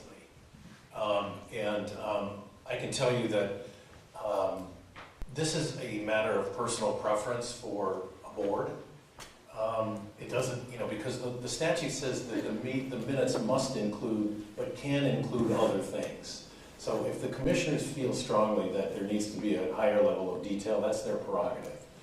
However, there are other considerations, not so much with public participation in the meeting and how those are reflected in the minutes, but more so with board dialogue about important issues. It's better to err on the side of simplicity and brevity in that context. But the whole universe has changed with the posting of audio and video recordings of meetings. And I think, the board, a lot of my clients have given consideration to what makes sense in terms of meeting minutes, given the fact that they're posting their meetings online, they're live streaming them, the public has full access in that direction. So what really do we want to include in the minutes? To Colleen's point, if you want more detailed minutes, you're certainly empowered to do that as a board. But as I read the standard and the specific requirements, it doesn't require a deep dive or verbatim minutes. And I can tell you stories about my ability to use verbatim meeting minutes to the extreme disadvantage of another unit of local government in the past, or more than once. But I think there's a good amount of discretion and good judgment that needs to be exercised on this. The other thing I wanted to point out that I meant to say earlier is that meeting minutes are required by the statute to be posted on the approved by the board within the later of 30 days or the second meeting after the meeting that the minutes are for. So there's a window of time where the General Assembly understands you need to have to create the minutes and to get them reviewed and to get them approved and then posted. So that is your parameter. We're behind on that parameter. I think the idea of getting these minutes approved tonight is the right course, and then the board can deliberate on Colleen's suggestion at a future time and make its own decision on how much detail it wants to get into on the minutes. Does that help? That helps. And the other thing I would say is that you have a process by which we've been almost translating or summarizing in our written minutes. And as I would argue that we should refer people to the recording. And I know that the quality of some of the recordings is poor, but that's the purest, most honest, most accurate data. Anything else is reductive, and it's someone's opinion as to what gets left out. Right. And then we go back and forth about what we're leaving out. And so I would say, I personally like a leaner framework on the written minutes and the long recorded minutes, because they are complete, they are irrefutable, and you can review them as many times as you need to. That's my take. I would agree with that. Oh, hang on, get Mike. We just got a transitional period where the quality of the recording in a couple of meetings was not great. So I would agree with Christina. Basic written minutes, and here's the audio and video recording, so there's no interpretive reduction of it. I think there's some confusion here on what I was recommending. The skeletal, what I call the skeletal bare bones minute format, I think that's great now that we have good audio. The concern that I have is that during June, July, and August, the quality of our audio, it improved, but it was very poor. So if you listen to it, you can't figure out what was going on. And I was somewhat, if Miss Baker is doing these minutes now, this is not Miss Baker's typical traditional format that she used. And so my recommendation was that we go back for at least June and July and have her put some flesh on the bones. I think it's important to do that. And again, others may disagree with me. Mr. Peterson, my comment with respect to the letter from the Office of the Attorney General dealt with the letter that's dated October 25th. that was addressed to Mr. James. And I understand, I read Ms. Dahl's communications because she copied each one of the commissioners. However, this letter that I'm looking at now was addressed to the Honorable Warren James. There is no copy to you, and I'm somewhat concerned that this letter came in Tuesday, and I see it tonight when it is handed out by one of our constituents. Yeah, I missed the email. I got a whole bunch of emails coming in, and this is a full-time job for me. I saw the email, what was it, this afternoon? Can't remember. Or late yesterday, sorry, late yesterday. Like you said, it's been a blur. So my apologies for my oversight.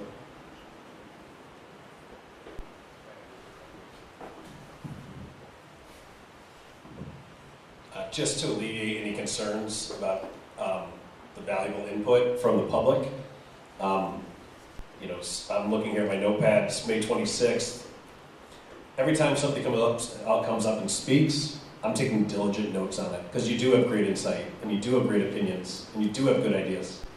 For many of you, I know I'm writing down your name before you even come up, because you've been so faithful and continuing to come here and come to these meetings and share your perspective. So, as a commissioner, let me just assure you that your ideas are not lost because they're not in meeting note minutes, which I agree with Commissioner Root, more is better when feasible.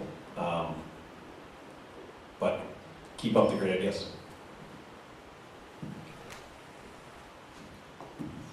Thank you. So there's a motion on the floor, and I believe it's been amended to attach Cynthia's memorandum to the minutes, and a suggestion that we approve these minutes conditionally and seek to add additional detail at a later date. Add additional detail at Ms. Baker's earliest. Add additional detail at Ms. Baker's first opportunity. Are you asking for that for all of the minutes, or the ones for the meetings where the audio was difficult?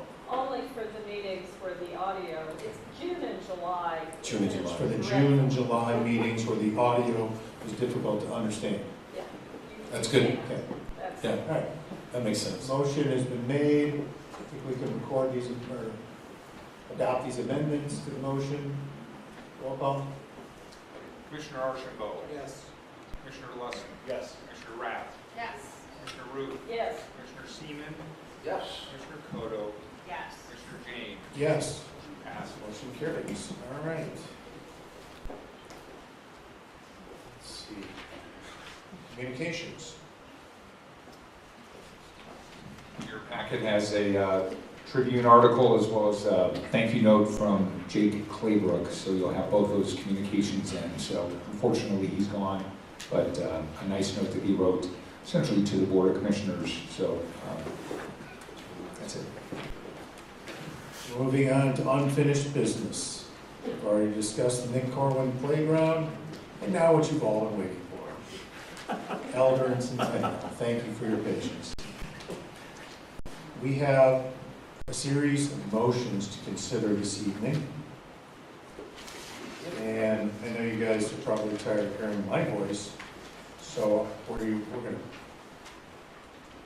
gonna take turns.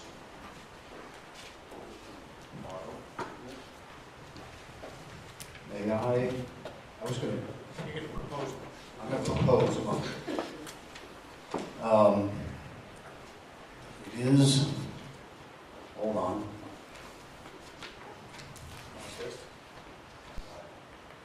It is motion number 1. Notice to close land swap agreement. Motion to give notice to close on the exchange agreement to Orchard 2020. Closing to take place on or before January 20th, 2023. Is there a second? Is there a second? Second. Okay. Motion made and second. Discussion. I would like to try and do this, ideally, commissioners will comment once. If we have to have a second round, we can have a second round, but we have a lot of motions to get through. So, who would like to go first? Can I go first on my motion? Considering that we now have,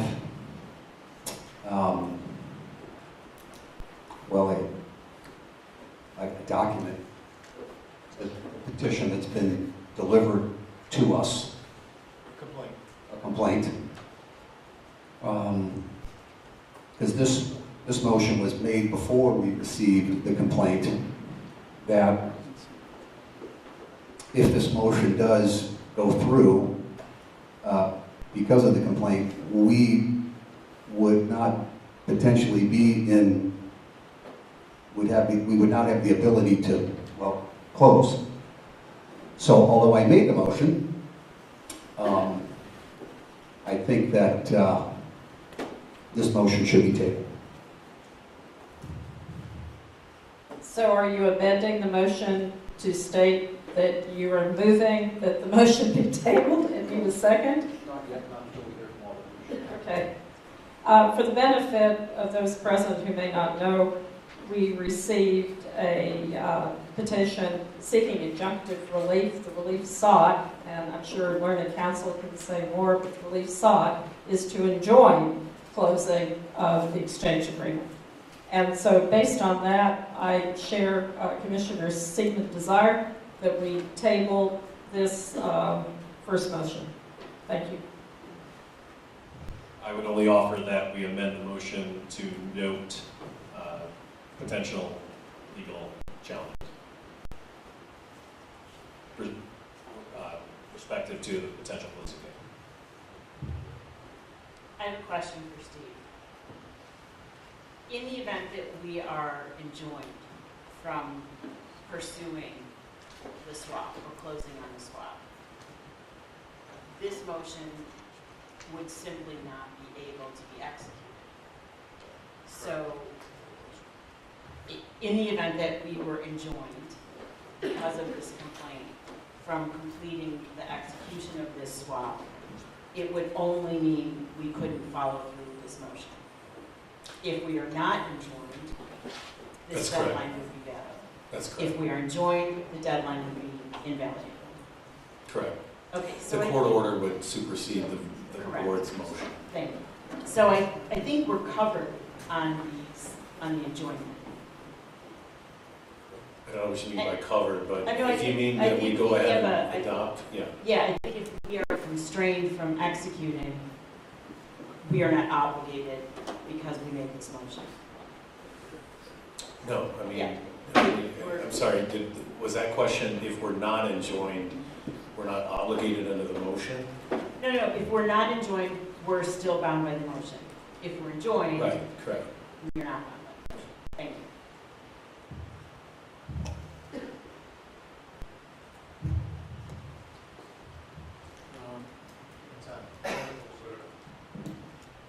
I'm good with going forward with, if we are not enjoined, that we go forward with the motion, and if we legally can't do it, we legally can't do it.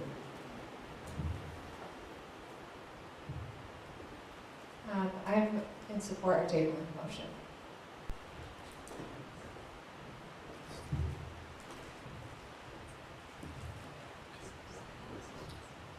So the purpose of this motion was to,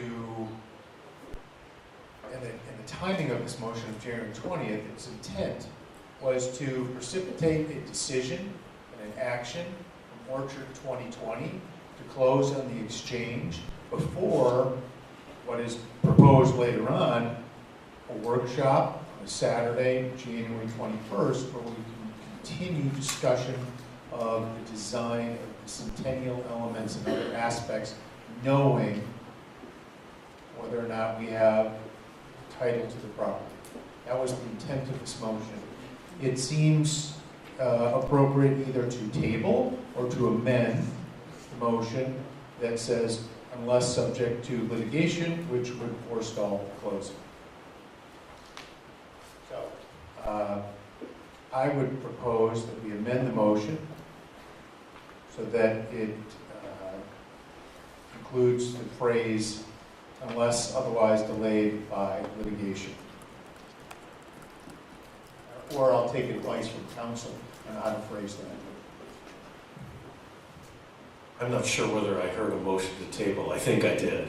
No, you And motion to table supersedes, I'm sorry. Yes, so if there was a second to the motion to table, then let's take a vote on the motion to table, and if that fails, then we amend the motion. Or we consider a second motion to amend the first motion.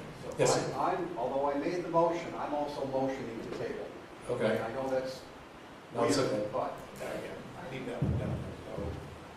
And in case there's any question, I second the motion to table, but I have some more discussion, if that is appropriate. On the motion to table? No, on your prior comments right before the motion to table, if that is acceptable. On our meeting on October 13th, you advised the community that we would move forward with your former motion and that the drop dead date for the over 2-year-old exchange agreement would be December 16th. I'm somewhat curious as to why in less than 2 weeks we moved from December 16th to January 20th. And I suspect my comment here will be confrontational. I don't mean it. But what I am sensing is we promised the public in August when we refused the last and best offer of Mr. Ishbia that we never again would tie beach design with an effort to have Mr. Ishbia's cooperation in closing the exchange agreement. And in looking at what we have on the agenda this evening, it appears to me that we are rather going backwards to April of 2022, and that we definitely are sending a message that we are agreeable to tie design with the exchange agreement. And I think if I can figure this out, I'm not the brightest old lady, that our constituents can figure this out. And to me, that is something at this point, after all of these meetings, and all of the good faith of this board, and all of the good faith of our constituents, that we should not do. So with that said, I am in great support on a motion to table any discussion on exchange agreement. Thank you. So the reason why the date was changed, we had advice from council that it was going to be exceedingly difficult to actually close an exchange just logistically. And we got advice from Costa Catullus that if we want to go to RFP and get a coastal engineer in the conversation, that the earliest we could consider that would be December after soliciting bids, and thus we would need time for that person to come up to speed. And the earliest, and given the holidays, earliest, and we have budgets, and so the earliest we would convene a workshop to reopen discussions and design is Saturday, December 21st. So we wanted an answer before then. That's how the 20th came out. It was through conversations. But the motion to table supersedes, so let's take a vote on the motion to table. I'm voting yes to table my motion. Roll call. Roll call, please. Sorry. Commissioner Seaman. Yes. Commissioner Root. Yes. Commissioner Rabb. Yes. Commissioner Lusson. No. Commissioner Archambault. No. Commissioner Kodo. No. Commissioner James. No. Okay, Motion motion to is table denied. fails. Sorry. Motion to table fails. We're going to proceed with the motion was made. Motion to give notice to Orchard 2020 Revocable Trust to close the property exchange agreement. The closing will take place on or before January 20th, 2023, unless otherwise delayed by litigation. Steve? That's not in the motion that was on the floor. I'm amending the motion. You're requesting that the motion be amended to add that Is that proviso. phraseology acceptable to you? That the... Unless otherwise delayed by litigation? Yeah, I think it's irrelevant, but you can certainly add it if you choose to. in terms of the parliamentary procedure for this, the person who, there should be a vote on the amendment. So let's vote on the amendment and then the If main you're motion. advising that the amendment is pointless, I don't think the amendment matters because, for the reasons that I explained to Christina, if a court order is entered that prohibits the closing, it supersedes our motion. So you can add it if you want, and you can leave it out if you want. If your only concern is whether or not you get enjoined, then that can go either way. I'm not trying to precipitate people racing to court to stop this, right? It's totally in your discretion how you want to handle it. I thought this was going to be easy. I do. We have 11 motions. Yeah, okay. We have been served a complaint. I want finality on this property exchange. We all do. That is the essence of the motion. We might have finality because of the complaint. So I don't want to make another motion. Listen, I made the motion, I want finality, I made the motion to table, I voted to table. It'd be a little weird for me to make another motion that's not tabled. So there's a motion to amend. I haven't heard a second. Second. Okay, so there's a motion to amend to say unless otherwise prohibited by litigation or words to that effect. Right? Unless unable to close due to litigation or words to those effect. What did you say? Colleen, you're the lawyer. Well, I'm not a lawyer here, I'm a commissioner, and I'm not licensed in Illinois, so I need an Illinois lawyer. I have a question for an Illinois lawyer, and that is, okay, we move ahead with this motion, the board approves it. What do you anticipate will be the next action by the plaintiff who has sued this body? Do you suspect that the next action will be a request for a temporary restraining order? I already suspect that because the complaint itself included a reference to a motion to close by December 16th at the prior meeting. That's actually included, even though it wasn't adopted, it was included in the complaint. It's referred to in the complaint. So they've already stated their concern about the immediacy of a potential closing. I don't think it's going to make a difference here, but if you believe that adding that phrase will have a beneficial effect and create a better environment for discussing the matter with the counsel for the plaintiff, it's okay to add it. I think we'll be fine. No, that wasn't where I was focused. Okay. I was focused on taxpayer dollars and recognizing we'll have yet another hearing and it'll be a TRO. I expect we'll get that. And so that is why I think Commissioner Seaman and I, quite frankly, were saying we don't understand why this board would not be willing to table this until counsel has an opportunity to visit with the plaintiff's counsel and go from there. Can I make an alternate amendment, please? Sure. May I amend the motion to include the phrase, until such time as the complaint filed by Robert Shisheim against the Winnetka Park District is adjudicated or dismissed or withdrawn?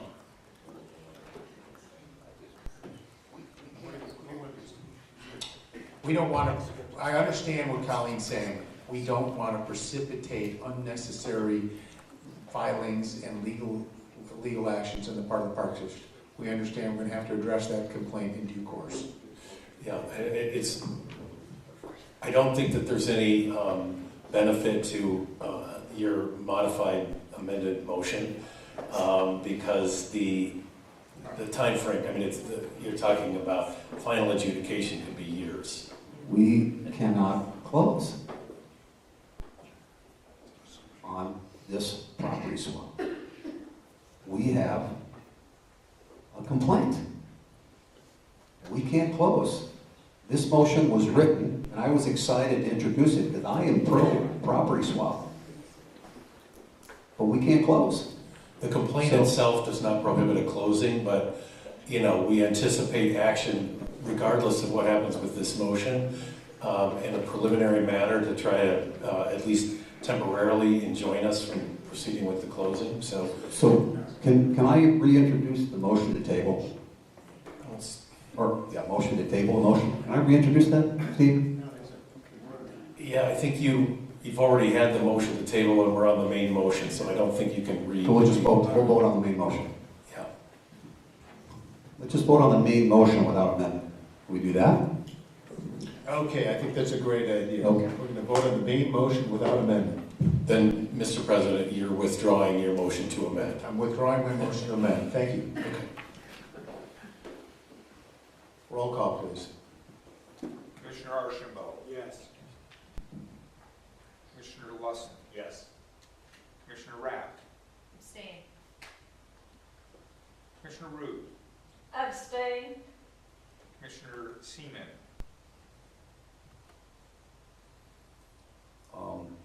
This is the original motion that we're voting on. Motion to give notice to Voucher 2020 Revocable Trust to close the property exchange agreement with closing to take place on or before January 2020. I am voting no on my own motion, considering the recent communication we received. Commissioner Cotto. Yes. Commissioner James. Yes. Motion passes. Motion 2. Thank you. Motion 2, proposing amend Lakefront Master Plan to include a dog beach at the south end of Centennial Beach. Motion to amend the Lakefront Master Plan to include a dog beach at the south end of Centennial Beach, subject to the following conditions. A, shore frontage allocated to dog beach use shall not be less than 170 feet and not greater than 270 feet. B, dog beach area must include secure boundary to prevent dogs from straying beyond the borders of the dog beach while off leash. C, electric gate system relocated to the beach or boardwalk level to afford public access to the remainder of Centennial Beach. And D, dog beach boundaries shall accommodate public passage along the lakefront in keeping with the IDNR guidelines.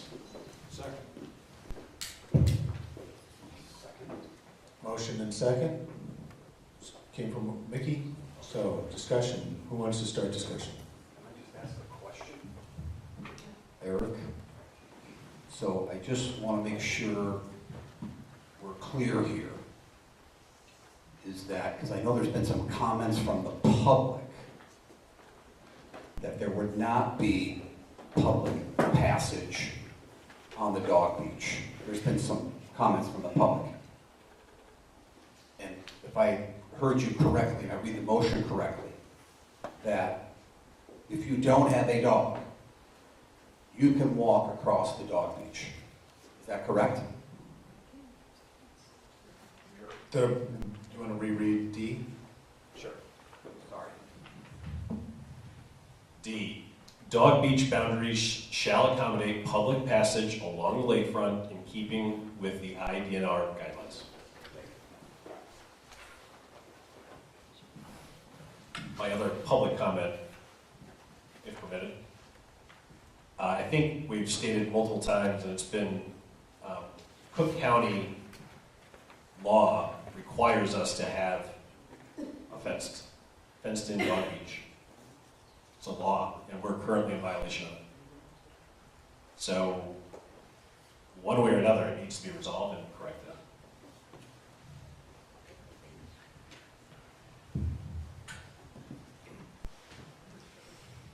Please. Okay, this is going to relate back to my earlier comment. It appears that we are yet again tying design to the desires of Orchard 2020. And I guess I'm going to go back to our meeting of September 22nd. During that meeting, we promised the public that our focus was Elder Lane, that we were going to see that we got Elder Lane up and running, and that our focus for all design was going to be Elder Lane. That was September 22nd.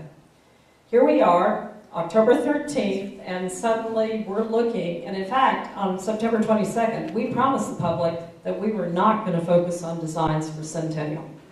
So here we are, it's, golly, a month, And we are back to where we were in April of 2022.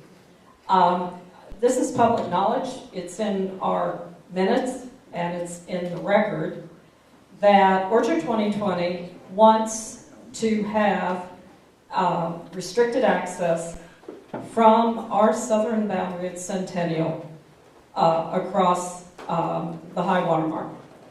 And so I guess I'm very concerned by what's happening here, because to me this is not good faith with our community.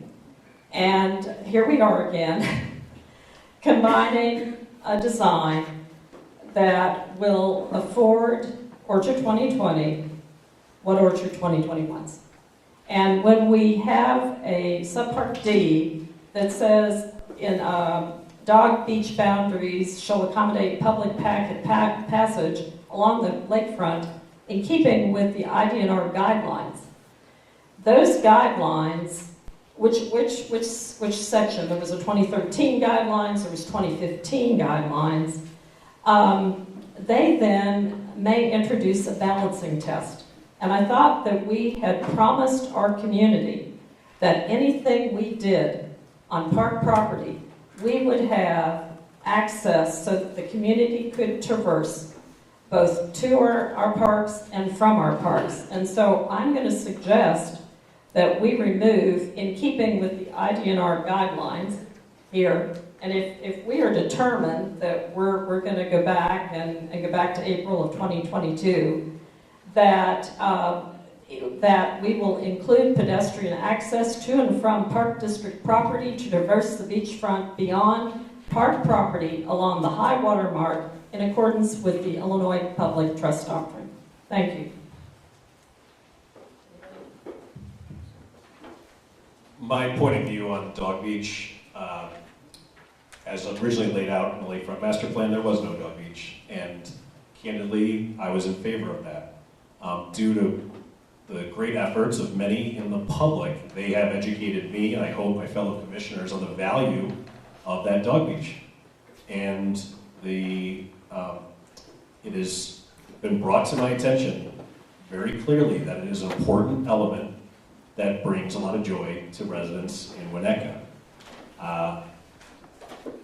From my point of view, putting it in that spot continues this nice tradition that allows people and then complies with Cook County law of providing a facility for residents or Winnetka Park District residents.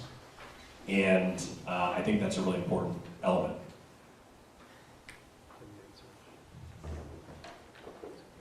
I think the dog beach at the south end of Centennial, where it exists now, is a neutral. The homeowner bought next to a dog beach. We're maintaining a dog beach there. It's at the south end. The littoral drift is north to south. Therefore, the wash of the dog beach will be to the south. I think it's a neutral in terms of its location.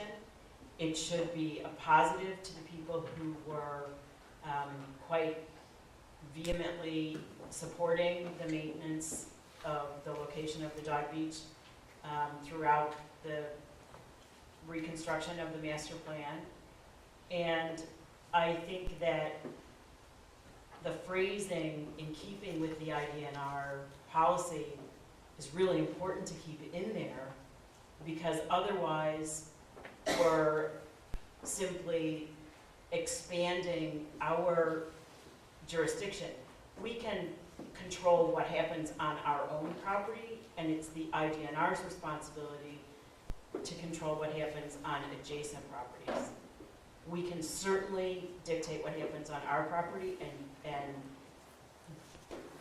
require public access across our beaches, and the IDNR's responsibility is to make sure that that public trust doctrine is observed across private homeowners' properties.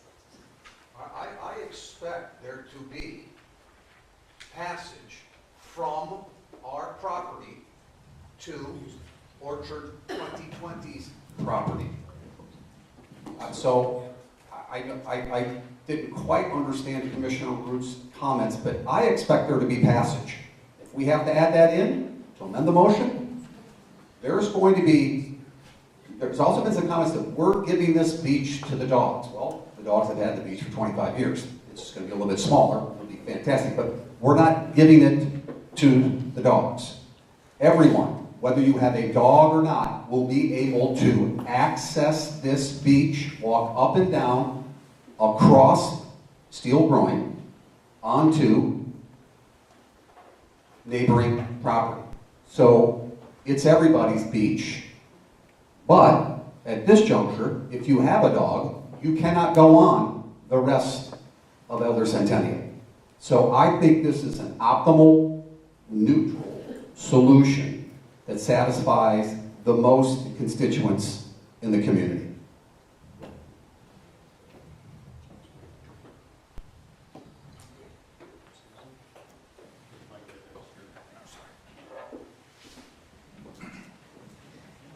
I would like to reiterate David's comments that views and access are very important, and I want to be 100% sure in this motion that it is not being used as a facade in the murky waters of the IDNR guidelines, which we had heard Commissioner James talk about ad nauseum.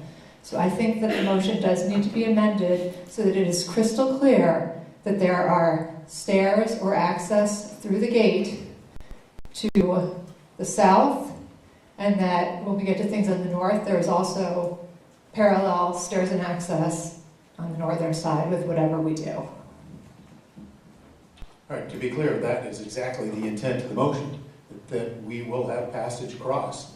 That's the idea. Then I think we need to say we will have passage across and remove the language about the IDNR guidelines. Dog beach riders shall accommodate public passage along the lakefront. Because whether it's IDNR guidelines, whether it's public trust doctrine, they both relate to one another. We're saying there's gonna be passage. That's it.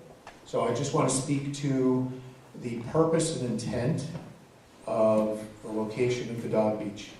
As former Park Board President Dooley noted me in 2019 when we were considering alternate locations for the dog park, he said, "You crazy? What are you thinking? We've got a dog beach here today because of Joe's actions. We're going to keep a dog beach. We're just going to define the boundaries at the south end." The current design we're contemplating moves the stormwater discharge 200 feet north of its current location. We've seen public testimony from John Root. We utilizing our own data regarding beach closures. Elder Lane is closed more frequently than any other beach, and that's principally because of the storm discharge. So we're moving the storm discharge 200 feet north, and we're now taking swimming, which was allowed at Elder, and moving it to Centennial. But, as previously observed, the dog beach is further south than that. Those are the parameters that we're seeking to establish, and then we will revisit the design in January. So I am fully supportive of this motion. If Colleen if we can get wording in here that satisfies you, I'm happy with that, because the intent is to provide passage. To be clear, the reason that I objected to IDNR guidelines is because we spent an awful lot of time between February and April arguing about a quote-unquote balancing test that was in the IDNR guidelines, where we were weighing safety and saying that we had to have I call it beach in a box, and fully fenced, and people could not traverse the high water mark. That's what I want to make very clear, because I'm well aware that Orchard 2020 does not want the stairs or access to and from our park in what has been termed quote-unquote his end quote beach, which we know is public beach. Who cares what he wants? I say this, I'm clarifying here, and so yes, I do think that subpart D needs to be amended as suggested by Commissioner Rapp, and so it needs to accommodate, and I had language, to include pedestrian access to and from Park District property to traverse the beachfront beyond park property along the high water mark. And I said in accordance with the Illinois Public Trust Doctrine, but that does not need to be in there. In other words, that you can come on park property and you can go off park property along the high water mark. For clarifications, Costa, can you define high water mark?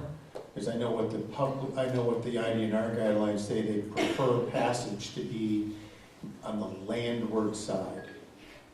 Do you have a definition of high water mark, or should we just leave it? I would say at this point in time, I think we're all considering to be able to keep your feet wet and traverse the lake is the objective. On the lakeward side is what was recognized previously. I believe that's the language, but the objective is to be able to walk from Park District Beach onto beach south of that or beach north of that when we get to that point. And that's the objective with this, is to traverse past that. Clearly, the intent is keep the dogs in a defined area in keeping with the Cook County requirements, but also provide passage in keeping with the public trust doctrine and IDNR guidelines. Why don't we just amend it to say dog beach boundaries shall accommodate public passage to and from the park, period. Doesn't that get you there? Sure. So, Colleen, do you want to reread the motion and then we can vote on it? Motion is amended. I think all we need to amend, if this is appropriate, is section D. Dog beach boundaries shall accommodate public passage to and from the park, period.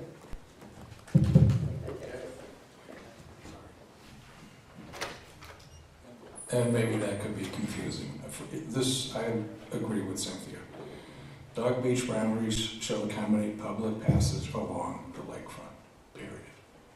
Period. Because you're going to have it at the park. Okay. Yeah. Are you okay with that? Yeah. All right. Mickey, say that one more time so we get it clearly on tape. Am I speaking clearly?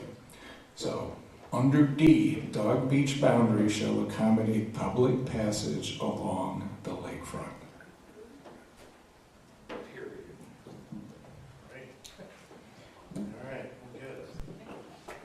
All right. Eric made the motion by consensus. We're amending it to eliminate the phrase with IDNR guidelines. Eric made the motion. It was seconded by consensus. We are amending the motion as described by Mickey Archambault.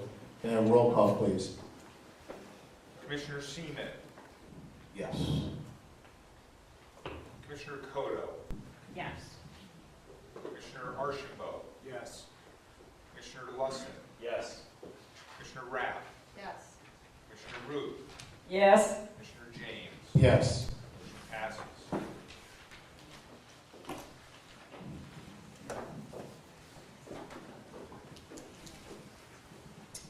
I would like to advance motion number 3 to reaffirm the use of a headland beach system at Elder and Centennial beaches, including rubble mound breakwater structures to create additional recreational area and to minimize loss of sand due to littoral transport.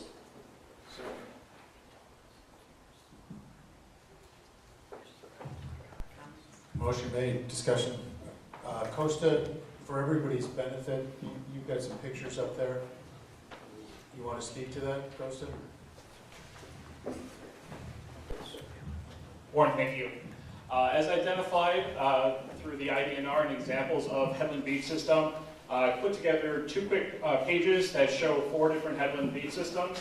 On the screen in front of you right now, on the top is the first one, that is Lake Forest Park Beach. that identifies a headland beach system and what that is. On the bottom is Highland Park, Illinois, Rosewood Beach as well, as identified as a headland beach system. Here we have Lake Bluff, Sunrise Beach, once again a headland beach system, and of course what we've completed just recently, White Beach as a headland beach system. Thanks, Costa.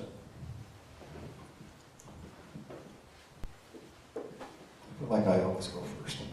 Well, we go start over here first. No, I'm not. It's okay, David. I'll wait for you to go first. There's been considerable discussion whether we should do Edmund Beach at Elder Centennial, like similar to what's been done at Lloyd. And I actually went, like there's been some discussion whether we should do it or not do it. So I went to our wonderful caucus website. There's also been some discussion points from the public that we have old information, that this is quote unquote a pet project. I've seen that in emails, I've heard that in conversations. This is not a pet project.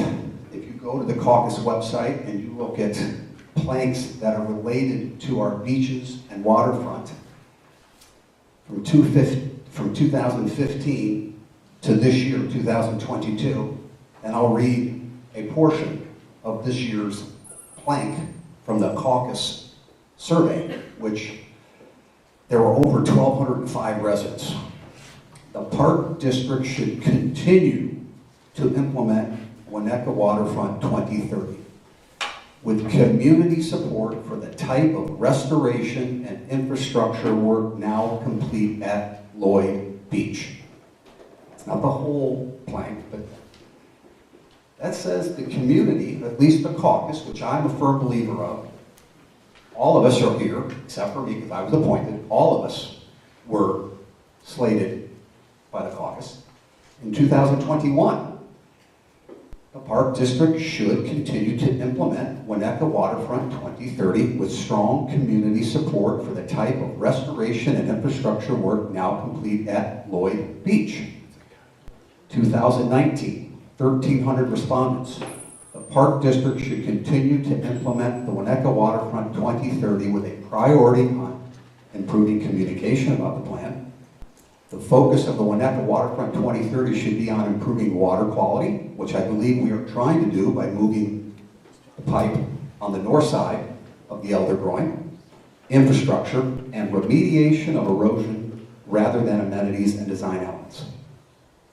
Oh, here's a good one. 2018, 1,071 respondents. The Winnetka Park District should continue to put in place the vision set forth in Lakefront 2030 with a priority on improving infrastructure, food and dining options, and beach quality. Further, funding for larger capital expenditures should be supplemented by resident donations and gifts, public-private partnerships, and sponsorship and naming rights. And Lakefront 2030 development priorities should have a strong emphasis on increasing beach usage for all Winnetka residents. I just, when I read these, I could go on. I was actually shocked that this board is actually on the mark when it comes to this Headland Beach design. This is the caucus survey. It happens every year. And it's current. It's not old. It's not dated. It's not a pet project. So I am firmly in support of motion number 3. Thank you.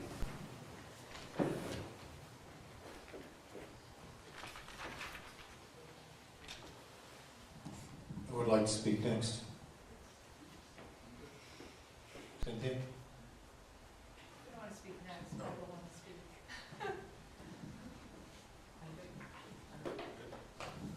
Okay, I support a Headland Beach system. Where I have an issue, the devil's in the detail. And for at least the last 3 months, I have raised Commissioner Archibald's blood pressure because I come and it's the same old. And it is a recommendation that we move forward with an RFP to engage the services of a coastal engineering firm to work collaboratively with our consultants, Shabika and Associates, and also with the Lakota Group. And so as we're looking at this motion number 3, I don't see how we can move forward with this and not also bring in that discipline at ground level so we know, how these breakwaters should be or not be. So we know what type of sand we should use and how, so we can anticipate our annual maintenance expenses as we lose sand. So again, I would like to amend this motion to include the engagement or to move forward with an RFP to engage the services of a licensed coastal engineer. Thank you. Motion number 8. Yeah. We have motion to that effect. I understand, but again, it seems to me that these two things go hand in hand.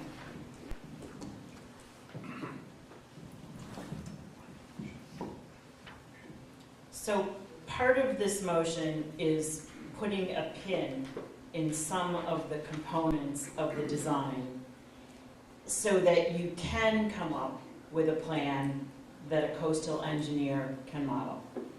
So as I understand the process as described by a coastal engineer that you quoted to me, Colleen, after the preferred plan, before the final design and construction, is the correct point at which to insert a coastal engineer.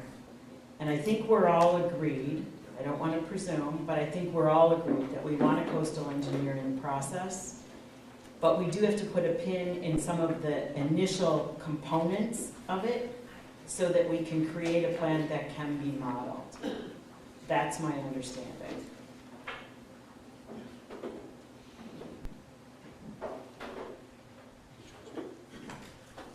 Again, I did my research and I went to look and see what Lake Forest had done, what Highland Park had done, goodness, what Kenilworth is currently doing. And they bring this discipline in right now. They don't bring them in after the fact, after you have your design in concrete and they come in and they go stamp. We may be saying one and the same thing, but I don't understand the objection to bring this discipline in. We've spent so much money on this project to date. I don't understand why we want to wait until the end when we have the design, again, carved in stone, and then we're going to bring this discipline in to, quote unquote, do a peer review. All right, if I could respond. We're all on the same page. We're bringing in a coastal engineer. There are several motions that are being advanced. We agreed in principle at a prior board meeting. We understand the need, want, desire. I think I totally validate what Christina just said. And I also validate what you said, that we want to bring a coastal engineer into this process.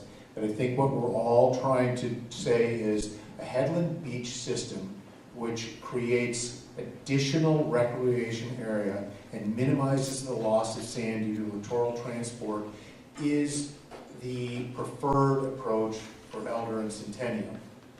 It's similar to Lloyd, definitely won't be the same. It's different than Maple or Tower. That's all we're saying. We're just trying to get a very broad consensus that this was purposeful. I can tell you, I was co-chair of the Lakefront Master Plan. There was thought given behind, hey, we want to leave some, two normal looking, two that weren't going to be subject to the ravages of the lake. But now, look, I have the benefit of many years of knowing how this goes. We will engage a coastal engineer, we will advance discussions in the design, and then we will be faced with trade-offs. You want no sand loss? You have narrow openings and high stone walls. You want panoramic views? You're going to lower the walls, you're going to open the gaps, and you're going to expect to have to replenish the beach after major storm events. those are the discussions that we can have on January 21st and beyond with a coastal engineer in the room. That's the intent. Can I make one last comment? Promise to be your last? The thing I love about Lake Forest, it's got steel. Okay, there's no stone on the beach. Katie, this is for you. This isn't, we want steel, then stone. That's what I want. I'm not saying everybody wants it, but steel, then stone. That is also a beach inlet system. And that's what we had at one point talked about, and we're not talking about Centennial. Beach inlet system also can include steel. David, I don't think they're exclusive from one another. So what we're saying is a design concept is this. Right. When we get into the design, the specific design, then you can get into whether you not steel going from the salmon, etc. So they're not exclusive from one another. Correct. And I don't think we need to vote on that tonight. Correct. Correct. Sorry. Okay, I have a few comments. One is, I've given some thought to, and I'm just going to put this out there to challenge people's thinking a little bit, in that, we're saying, okay, we want a headland breach structure, we have significant cost estimates for accomplishing that. And I'm just wondering, as a thought experiment, if the right question that we should be asking is, here's the amount of money we have, what is the optimal shoreline protection system that can be designed for the money that we actually have? It's a question, it's a thought experiment. My hope would be that a coastal engineer with a lot of experience could say, well, you can only afford to put out your stone this far for this amount of protection, and to kind of back into what we can do. So it's a good thought experiment to do, because the project that we're talking about and the scope of it, for both sides, is potentially equal to a whole year of our revenues. So I think that having a little bit of discipline to think within our means and think, what is the optimal structure is a good thing. The other comment that I have is on the headland beach system, we have seen hundreds of pictures with the two pockets. And when I look at the picture of Winnetka Lloyd Beach, and I look at the left-hand side near the stairs, I see that the water is significantly closer to the beach. And I would like to know, are we going to need a third breakwater next to the dog beach to protect that beach? I don't know the answer to that. So I just want to make sure that when we're thinking about the headland beach structure, we're not locked into, we need two pockets. We're not locked into, we can't have a submerged breakwater, and we're not locked into things with that language in a very specific way, because it seems like there's a little bit more flexibility. I look at the lakefront master plan, I look at the picture for Lloyd, I look at the picture up there, they're different. They're structurally different. The pin that we put in place at Lloyd in the lakefront master plan is not the design that we ended up with one of our most beautiful, fun beaches in town. So I think we need to have a little bit more flexibility in our thinking, and I just want to make sure that the language of this motion reflects that flexibility. The other comments that I would share, again from a little bit more critical view, is that in 2019, the Park District also received a grant from the IDNR to do bluff planning. And as part of that, we did significant targeted public engagement through surveys and workshops. And one of the key themes was current rubble stone breakwaters prevent access along the beach. They create a 6-foot-high impassable barrier visible from Spruce Street. Please ensure these designs invite along-shore access. That's definitely something to consider. There also was a constructive theme on access, confusion, and safety concerns regarding the shoreline breakwater systems. So I do think that we need to be mindful of the safety concerns that we seem to gloss over at Lloyd. You know, when we see people climbing on the stones, what are we doing from a design standpoint? So for the motion, I just want to make sure that we're not precluding those discussions and that we're locked into a specific design by accepting this.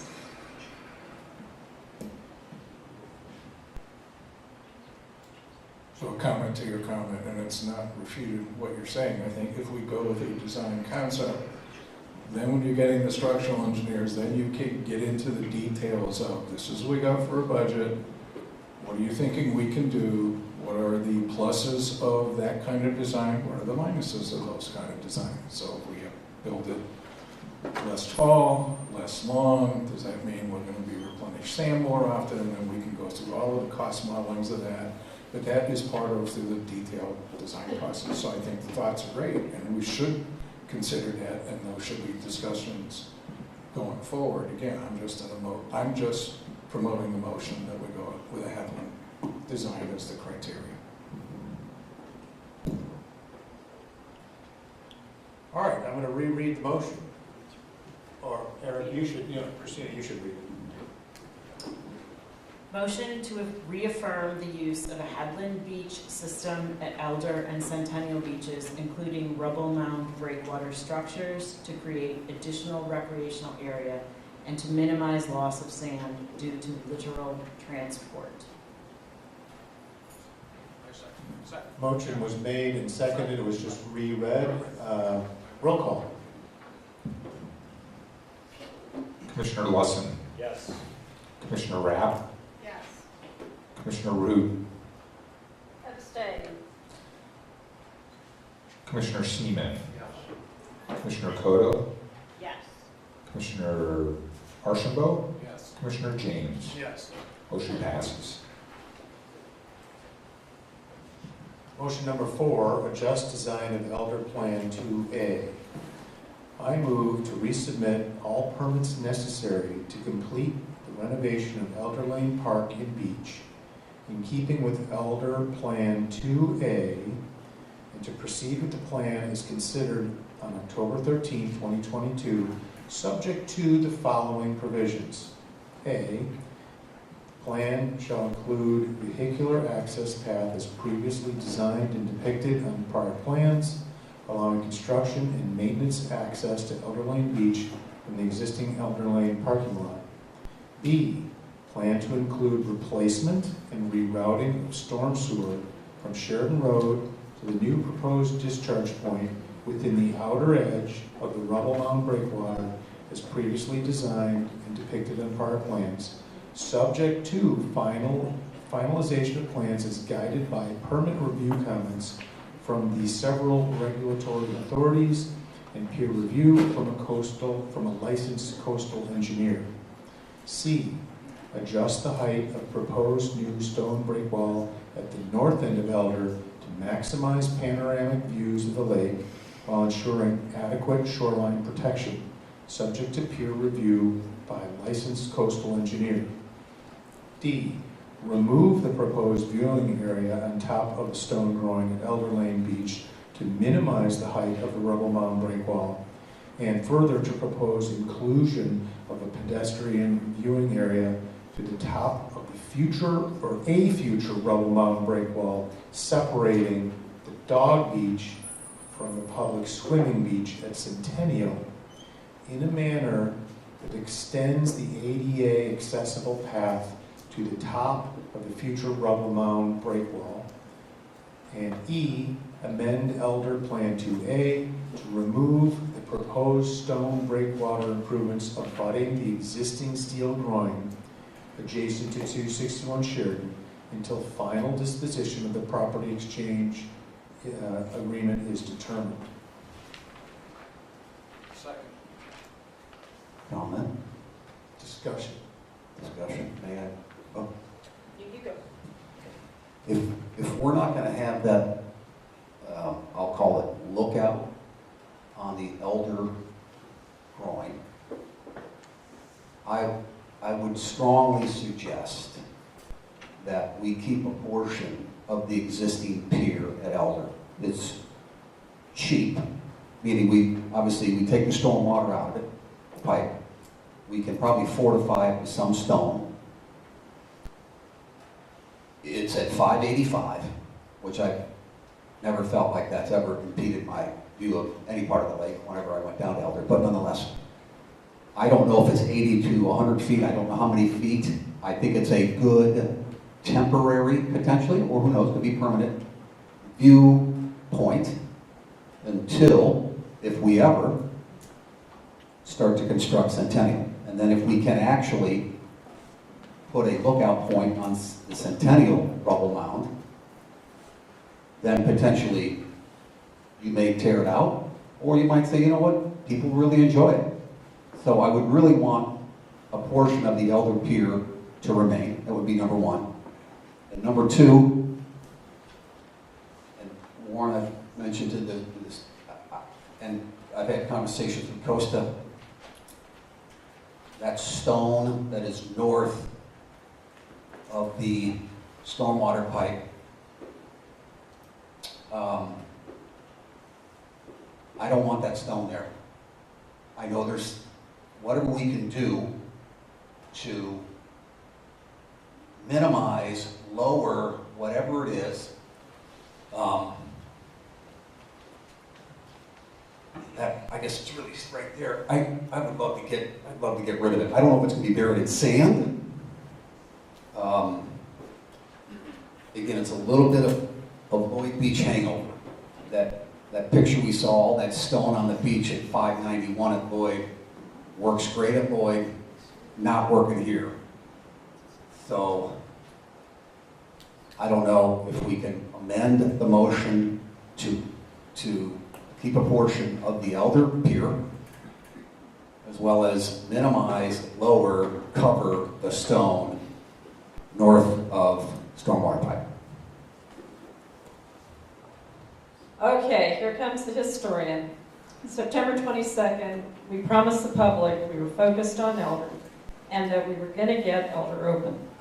As I look at Elder 2A, I presume, this is a question to our board president, I presume that Elder will not be open for the 2023 swimming season.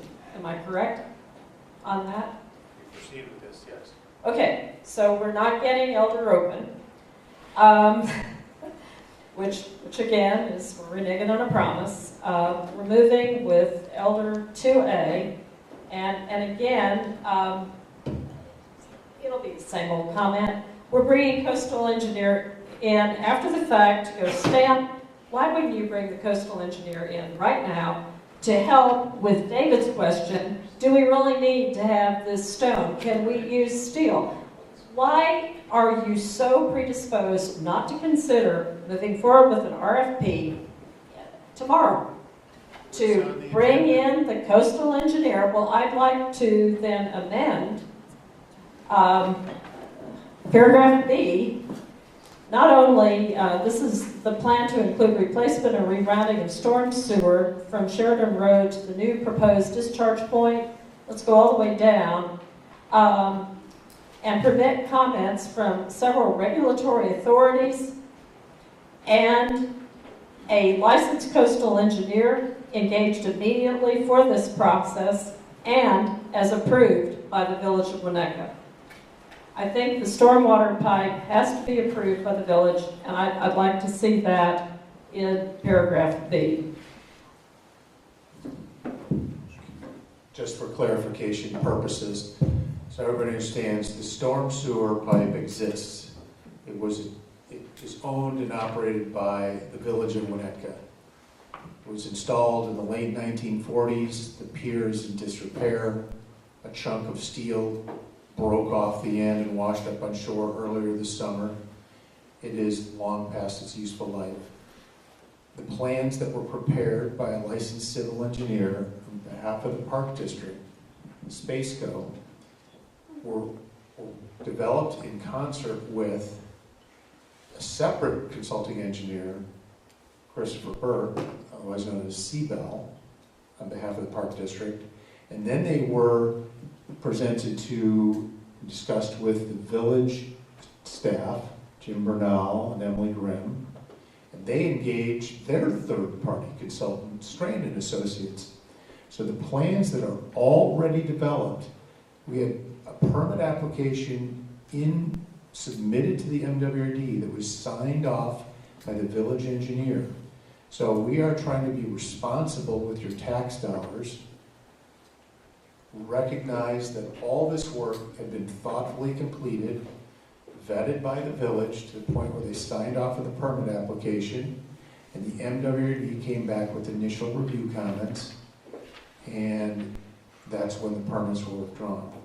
So Colleen, if you want to remove the word pier, we want to get a coastal engineer in here, understand that this permit will be reviewed by no less than first the MWRD, then the IEPA, and then it will also be reviewed by the Army Corps of Engineers and the Illinois Department of Natural Resources. And I may be missing some, but I'm happy to engage a coastal engineer to also review these plans, because I expect, let's just put the facts right there. The MWRD is going to get its way, right? That's what we have to deal with. The MWRD is the primary reviewing authority. We can satisfy ourselves, and we should satisfy ourselves, that the design is going to have the desired effect. I can tell you right now, the storm sewer discharge is 160 feet from the bluff. Look at the historical aerials.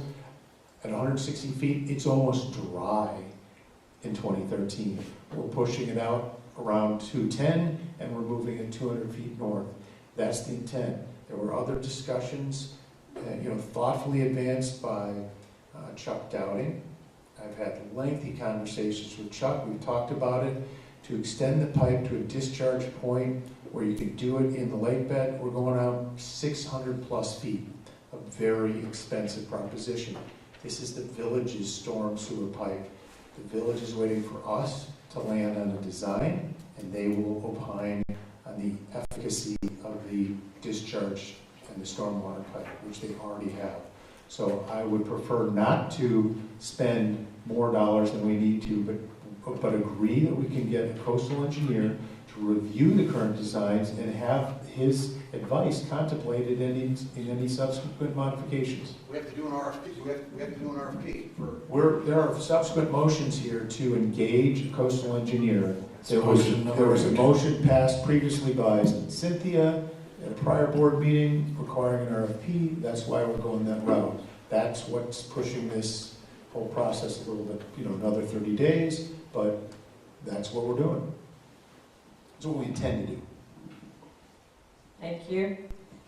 You and I will not agree as to what engineering was done as far as the terminus of the stormwater pipe. And we don't need to get David upset, because he'll start yelling at me again, and I can't handle it this meeting. But I would appreciate that we add at the bottom of B, and as approved by the village of Winnetka, because it is their stormwater pipe. So thank you.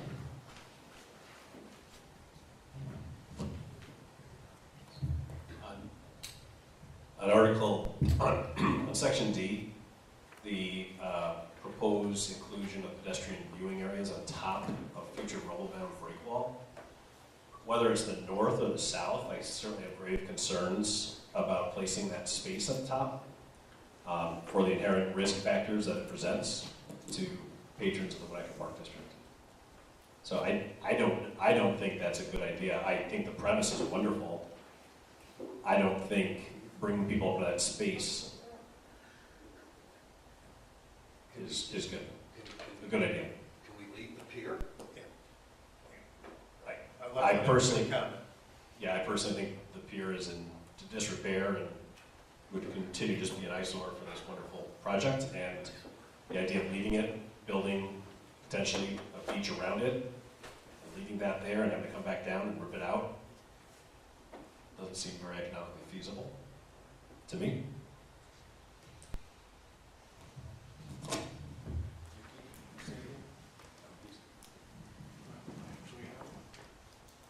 Yeah, I'm not in favor of having a pier to go out. And again, sometimes this lake gets very angry. And there's been instances in Chicago where people have drowned walking out to a pier. And then Chicago had to institute having safety rings out there. So, you know, I don't think we're minimizing the views by what we're doing. And it's always something you can do later, which I would not be a proponent of, but I would be against having a viewing pier.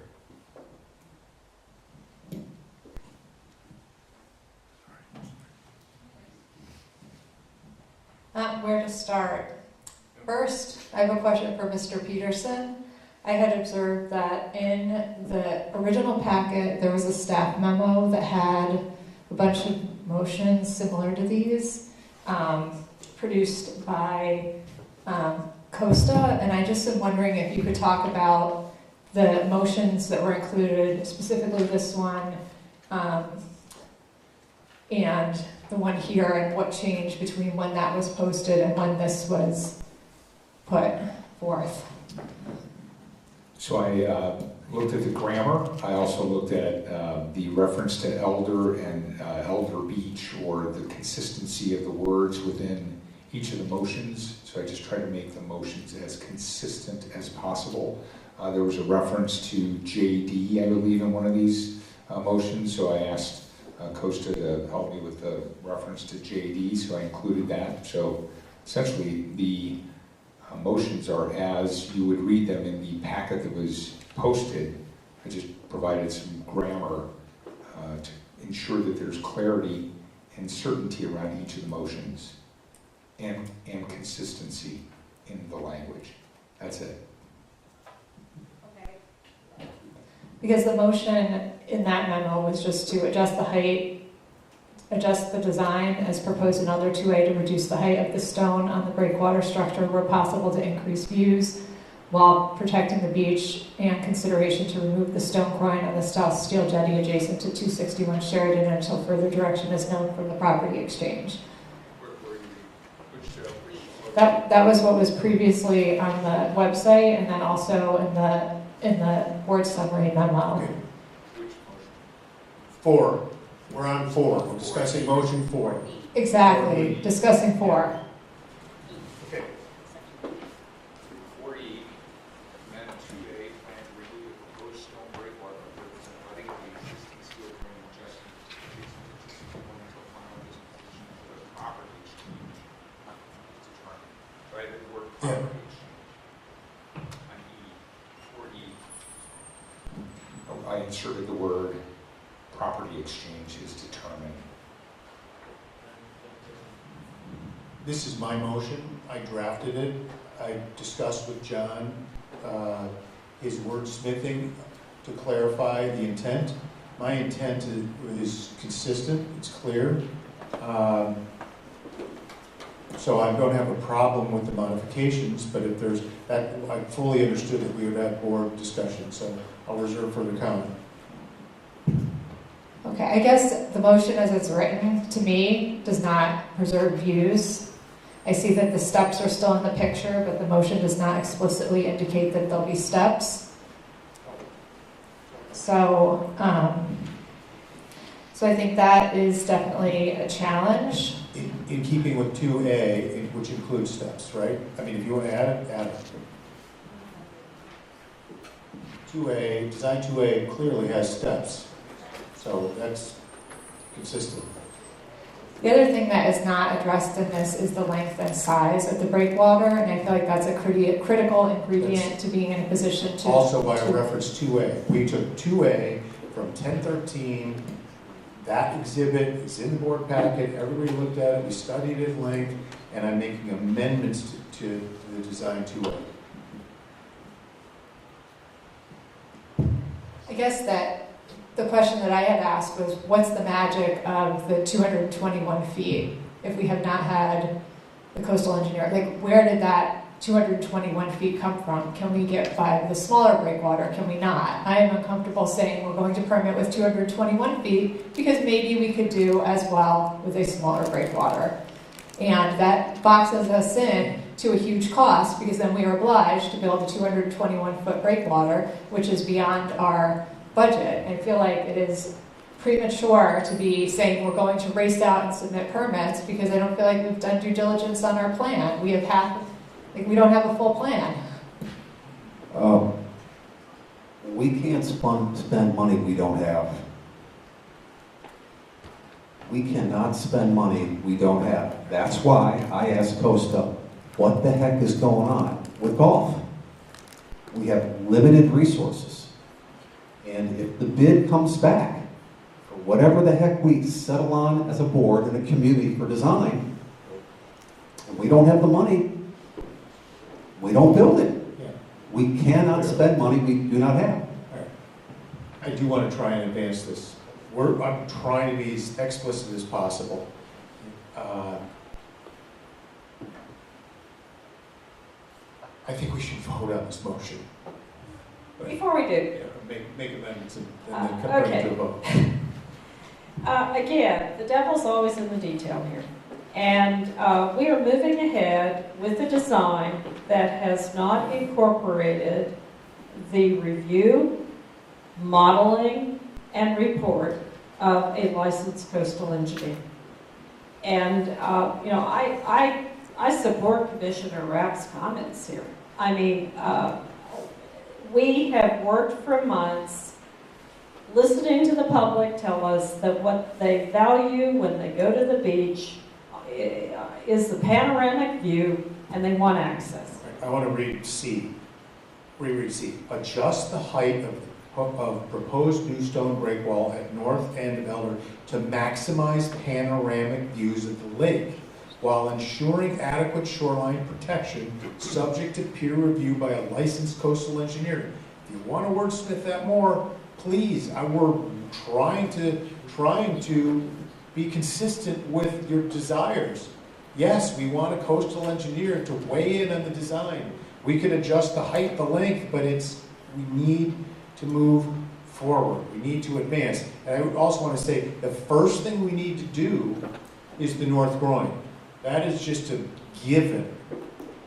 We have to get down to the beach, and we have to build north to south. Actually, north, south, center. But we can go north, you know. Otherwise, you start implying marine-based construction, which is way more expensive. Existing pier is 585. Stone groin is 584 and 583. Sand is 582, 583, obviously 5 in this. So I believe that the views will be panoramic. So we're not adjusting the height on this. Warren is not saying minimum in this motion. It's not saying, you know, minimum height of 585. This is the design. It says 583 and 584. That's lower than the pier. And the sand will be higher than what it is right now. You will be able to see easily over this groin. That's different than Lloyd.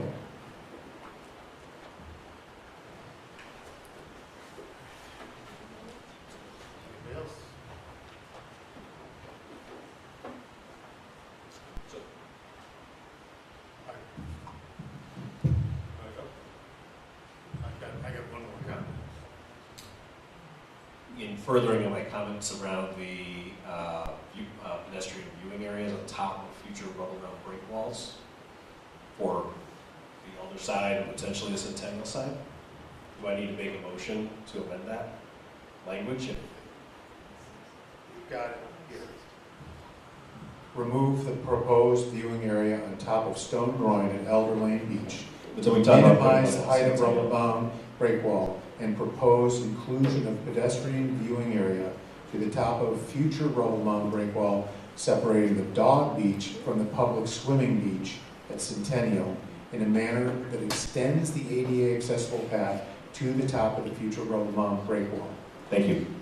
I do want to comment on David's proposed amendment. I appreciate the desire to have a viewing area. I am 100% opposed to piers. If you're not aware, we had a tragic accident earlier this summer. And one of our employees through a life-altering event. We need to remove any invitation to jumping or falling off elevated structures. What I envision here, I've shared with commissioners in the past. It's been successfully implemented in other locations where the height of the rubble mound at the perimeter is above the walkable surface. It does not invite jumping, diving, swimming. It invites you to walk out in a protected area. You can sit on an 18-inch stone or concrete seat. You can enjoy that. The purpose of it being in the center is to avoid disruption to our neighbors, but it also is the closest to the ADA access point, and it's presumably the safest location during a northeast wind. We do not want to invite people to go out onto a rubble mound break wall that is exposed to a northeast exposure. That's where the largest waves come from on Lake Michigan. We're best served by putting it in the center. We can discuss all the design parameters, but I am 100% opposed to retaining any pier that would invite or create a fall hazard. Define for me what is a quote-unquote peer review from a licensed coastal engineer. What's a peer review? When does it occur? You want to take it, please amend it as you see fit. We're engaging a coastal engineer. What I would tell you is that you don't want to have them do hydraulic modeling of every iteration. You'll be spending hundreds of thousands of dollars. You want to get his, big picture advice, winnow it down to a design, and then get the specific modeling. And if you have to make adjustments from there, so be it. And I invite. Okay, so we've whittled it down, I think, in your motion number 4, correct?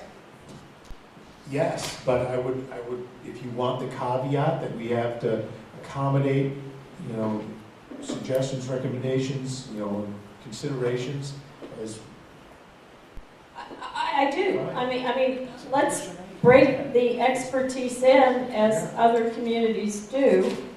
And then I'm rather confused. We seem to be mixing apples with oranges here on D, because we're bringing in Centennial, and I thought we were looking at Elder 2A, so why wouldn't there be, for D, remove proposed viewing area on top of groin and Elder to minimize height of rubble mound breakwater, put a period, and get rid of the rest of it? That's fine. I was just trying to assure Commissioners Seaman and Rapp, who have expressed an interest in viewing areas, that we weren't doing away with it entirely.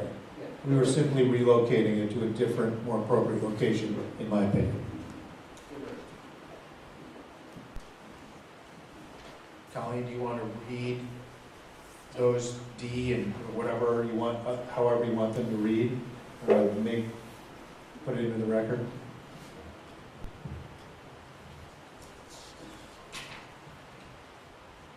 So this is D, motion 4. Remove proposed viewing area on top of stone, groin, and elder to minimize height of rubble mound break wall. Period.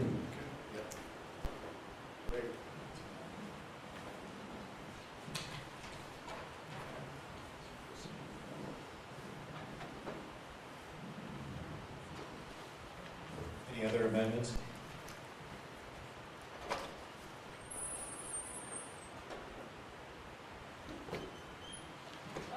Just make sure that we've added in on B after engineer and as approved by the Village of Winnetka. Yep. Thank you. All right, so I'm going to read B. Plan to include replacement and rerouting of storm sewer from Sheridan Road to the new proposed discharge point within the outer edge of the rubble mound breakwater as previously designed and depicted on prior plans, subject to finalization of plans, is guided by permit review comments from the several regulatory authorities and peer review from a licensed coastal engineer, and is approved by the Village of Winnetka. So, I made the motion. Nikki seconded. Their amendments have been read. No objections to the amendments? No objections to the amendments. There are, speak, please. Roll call, please. Commissioner Archambault. Yes. Commissioner Lusson. Yes. Commissioner Rapp.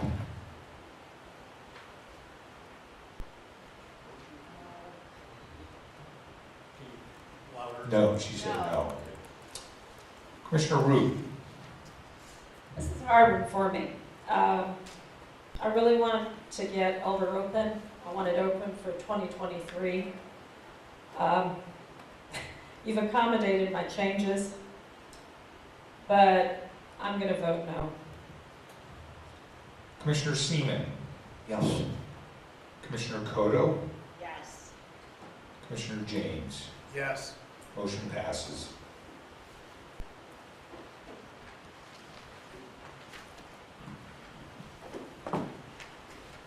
Eric, read the next one.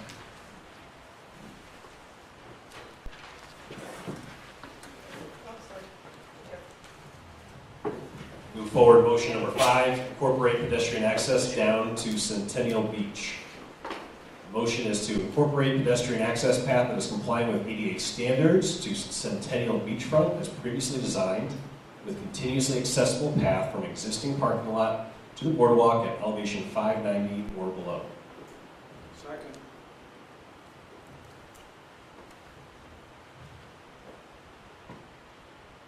Question. So, this is ADA, number one.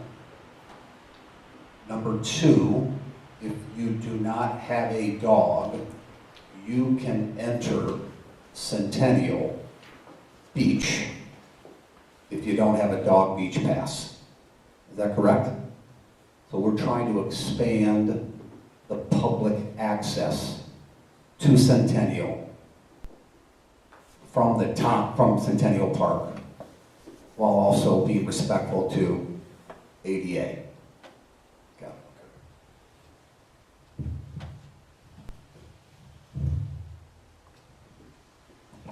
Yeah, this is, I hope this is not controversial. This is, currently the pathway that wends its way through Centennial. That section that gets down to the mid-bluff area is too steep, doesn't meet ADA. So we just flare it out, and then we take one continuous run, meeting ADA standards. It's the simplest, cleanest, most cost-effective. It's already been designed. It takes us down to the steel. That's what this motion says. Where we go from there is subject to further design, but it's just the most effective, efficient way to accommodate ADA access to the beach, and we take it from there in subsequent designs.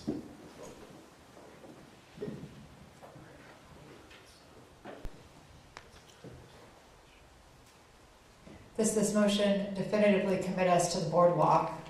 Or like what will happen to the path if there's no boardwalk? Like how, like we have a path going down to the dog beach, and then... We have stairs that go to the dog beach. That's all we have. It's stairs. I know that's what we have today, but if there's no boardwalk, where does this path terminate? We will decide that in subsequent designs. This is a commitment to ADA access. Again, these are design parameters that we're trying to establish before going into January 21st workshop session, so that we had givens. Hey folks, this is where the ADA access path dumps us out at elevation 590 or below. We take it from there. But if we don't give parameters to advance the design discussion, we're just going to be continuing in this loop. I think there's broad consensus for ADA access. This is the place to do it. I certainly support ADA access. What I would have liked to have seen was a little more in the way of focus groups of those who would utilize and need this access, be that those with disabilities, the elderly, or young, I don't want to say soccer moms, but young mothers with strollers. one thing that seems to be missing in all of this, and I don't know if this is a timely time to say it, but I see that other park districts and this park district at one time would have had a citizen advisory committee that would be established at this point to work with several commissioners to further that and work certainly with commissioners and staff. I'm sorry, Costa, I didn't mean not to include you. You're part of, you're moving this, you're driving this. But it seems to me that we as commissioners are sitting up here at this very high level, and we've had great consternation in our community. I would think it might be appropriate at this point to consider a waterfront advisory committee to come in and work hand in hand with staff and our consultants. I know this is an odd time to throw this out, but as I'm looking at this, I'm going, well, you know, what have we done to really review all of this ADA? It's just a thought. I do want to stay focused on these motions. Our audience is patient. We did invite the director of NSSRA here. I hope you heard his comments. Understanding that we want to embrace public input. I think it's fabulous to have qualified people and continue to advise us in the design of Centennial to incorporate the most appropriate ADA features. But at this point, I want to take a vote on the motion. Roll call, please. Commissioner Lusson. Yes. Commissioner Root. Yes. Commissioner Rapp. Yes. Commissioner Seaman. Yes. Commissioner Archambault. Yes. Commissioner Cotto. Yes. Commissioner James. Yes. Motion passes.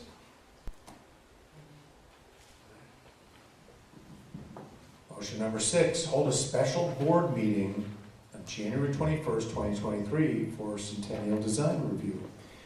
May I have a motion to hold a special board meeting for Centennial Design Review meeting beginning at 10 a.m. on Saturday, January 21st, 2023? So moved. I guess I called for motion. Yeah, you did. Sorry. That's a so moved, so I'll second. I'll move the motion. You're going to, Mickey seconds it. Discussion, please. That's one day. It's a Saturday. I know, not that my presence matters, frankly. I'm pretty sure I'm not in town. I don't know if there's anything magical about that date. I notice it's one day after this closing that, who knows? Is this intended to, I don't know. It's intended to invite dialogue. I'll stay as long as you like. We just need a quorum. We need a quorum. We've heard from people. They want exchange. I've had some very valuable exchanges along the way. I think it's useful and beneficial to do that. We just need a quorum, or we just leave it as 2, and we have another chat with commissioners. Or we could have 3 groups of 2. So you actually have all 6 commissioners in 3 different rooms, separated, so they're not, and I don't know. I'm just brainstorming, but I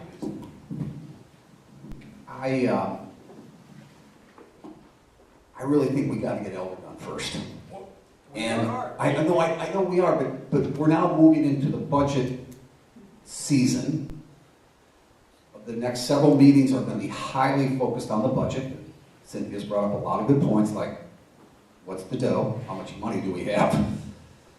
So I'm a no on this because I want to figure out what I want to get Elder done. There's a few things we got to tweak, of course. Just my view. So here's my interpretation of the importance of setting that meeting, and here's a way that I think we might be able to do it that would accommodate anyone who's in town, anyone who's out of town, and anyone who wants to review it, and any additional conversation that we might need to have around it. I like the fact that we're putting a pin in some of these design elements. so that we can create some more detailed plans, so that we can model this stuff up. January 21st gives us a chance to take a look at what those pins look like, number one. Number two, if we videotape that meeting, if we videotape that special board meeting, if we post all those designs as they come, as we are sort of pinning them as we're working through these motions, anyone who's remote will be able to access those on our internet and this amazing system that Kyle and all the other staff members are populating. And then I think we have a starting point for some designs that are a little bit more concrete and perhaps a little bit more consensus. If it's immediately apparent that it's not a consensus, that's also going to be helpful to know. So I would say make it accessible, videotape it. I know a lot of people travel in the winter, especially right after the holidays. Make it accessible, make it videotapable, put it up on the website as soon as it's available, and see if that doesn't solve some access questions.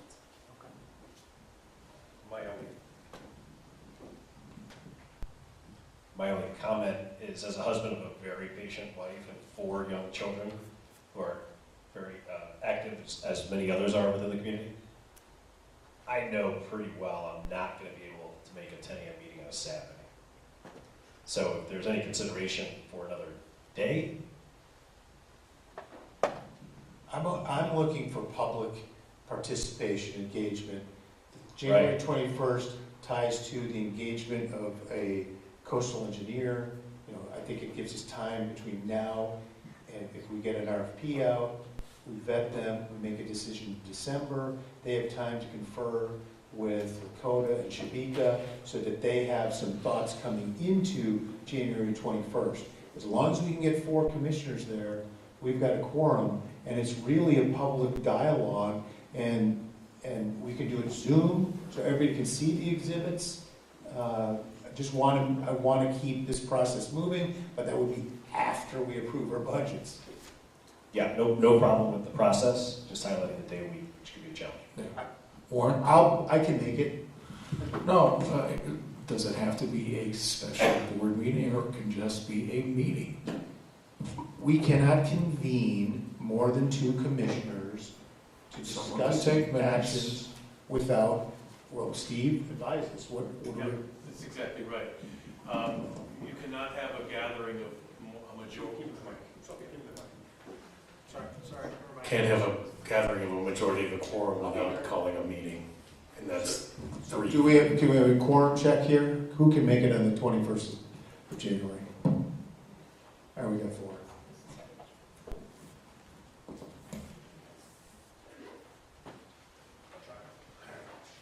You don't have to. We got 4, we go.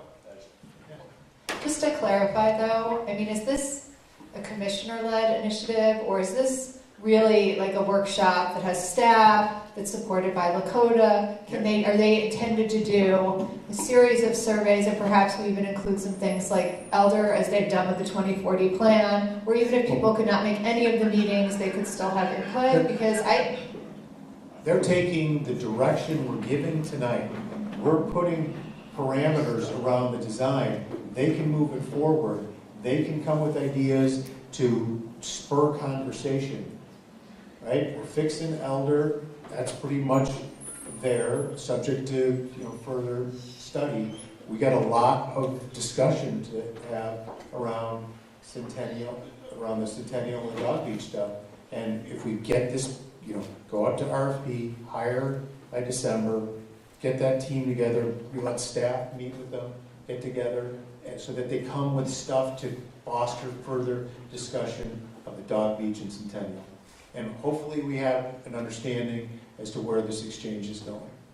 By then, that was the intent.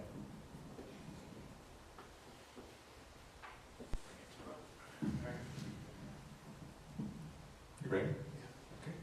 Okay. Commissioner Lusson. Yes. Commissioner Root. Yes.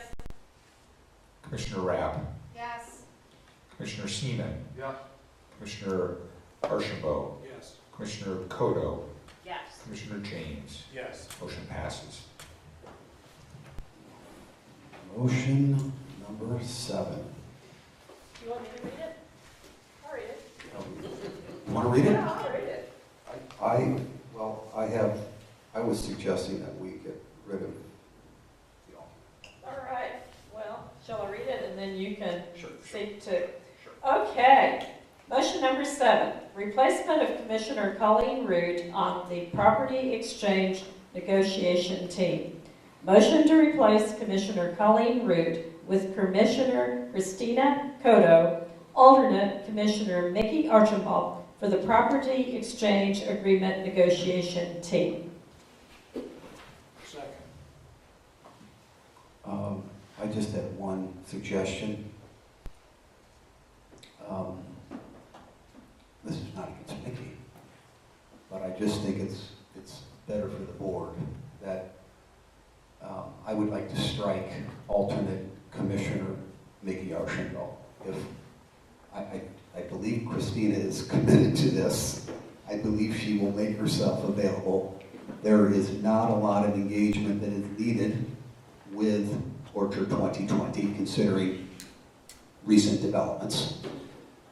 And if she can't make it, we're going to have to figure out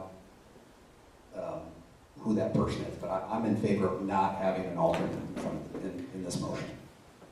David, the intent of that is if Christina has family matters or something, or for whatever reason she can't make it, that there's an alternate in place. That's all it is. Nothing more, nothing less. Sorry. The beauty of having Warren and Colleen in the same room is nothing got done, right? And they were on effectively the opposite ends of their belief. I believe that you're a little bit more aligned with Warren. That's okay. I just think that if Christina can't make it, I would prefer someone on it that has a little bit different perspective or alignment with Warren on negotiations with Orchard 2020. Here's a suggestion. Why don't we put you on it, David? No, sincerely. And no disregard to you, Mickey. Not taken. I'd like Christina to lead. Would you say substitute him for Christina? No, or substitute him as the David alternate? for Mickey as an alternate. I'll do that, but Christina's not going to miss the meeting. Orchard 2020. I'll go down to Florida and take care of your parents.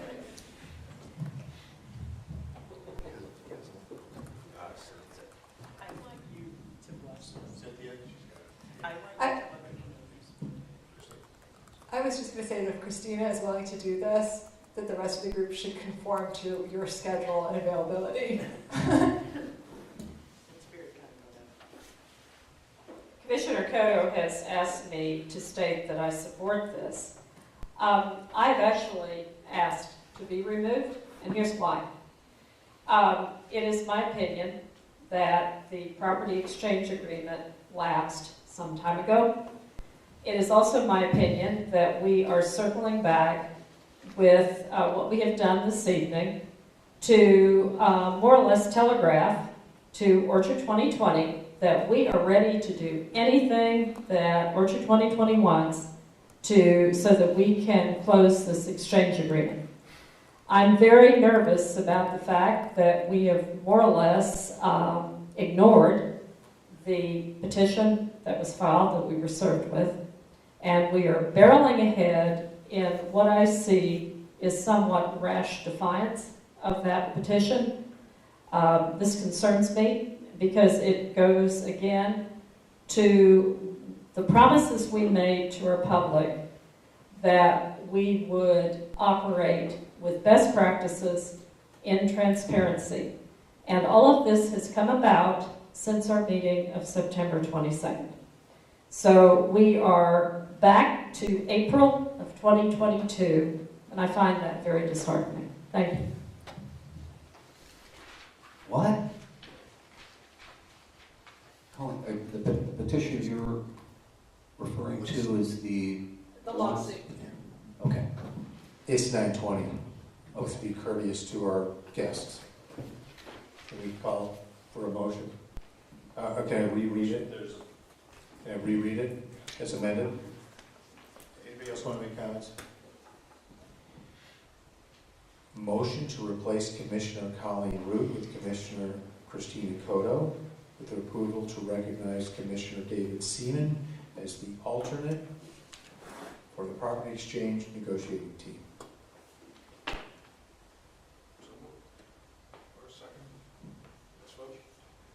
Roll.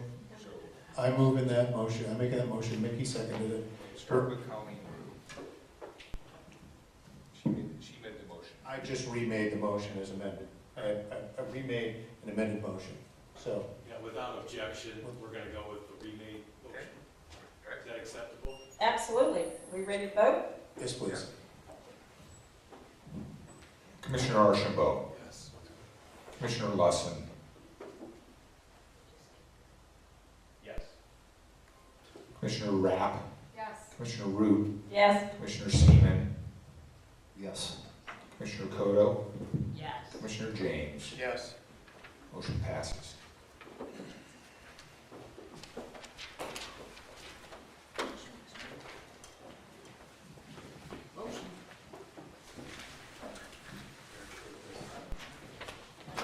Motion number 8, authorization to secure design proposals for Elder and Centennial Beach design team. Motion to authorize Director of Parks and Maintenance, Costa Catullus, to secure design proposals for Elder and Centennial from the Lakota Group, Shabik and Associates, and a third-party coastal engineer for consideration and vote on December 1, 2022. Second. Question. Are we doing an RFP for this coastal engineer? That's the Then shouldn't that be, I take it we are not doing an RFP for the Lakota Group or Shabika. Is that correct? correct. Okay.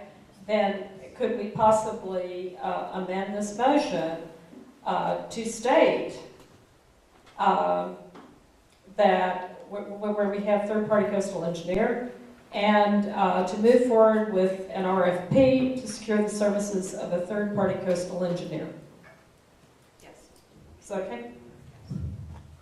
Costa? I will suggest the date of December 1st. It's going to be too tight a timeline to try to navigate through those waters, especially with the time for an RFP to properly be vetted. So that date will need to change, so just be aware. Should we go to the 15th? Is that enough? Or is it, or more?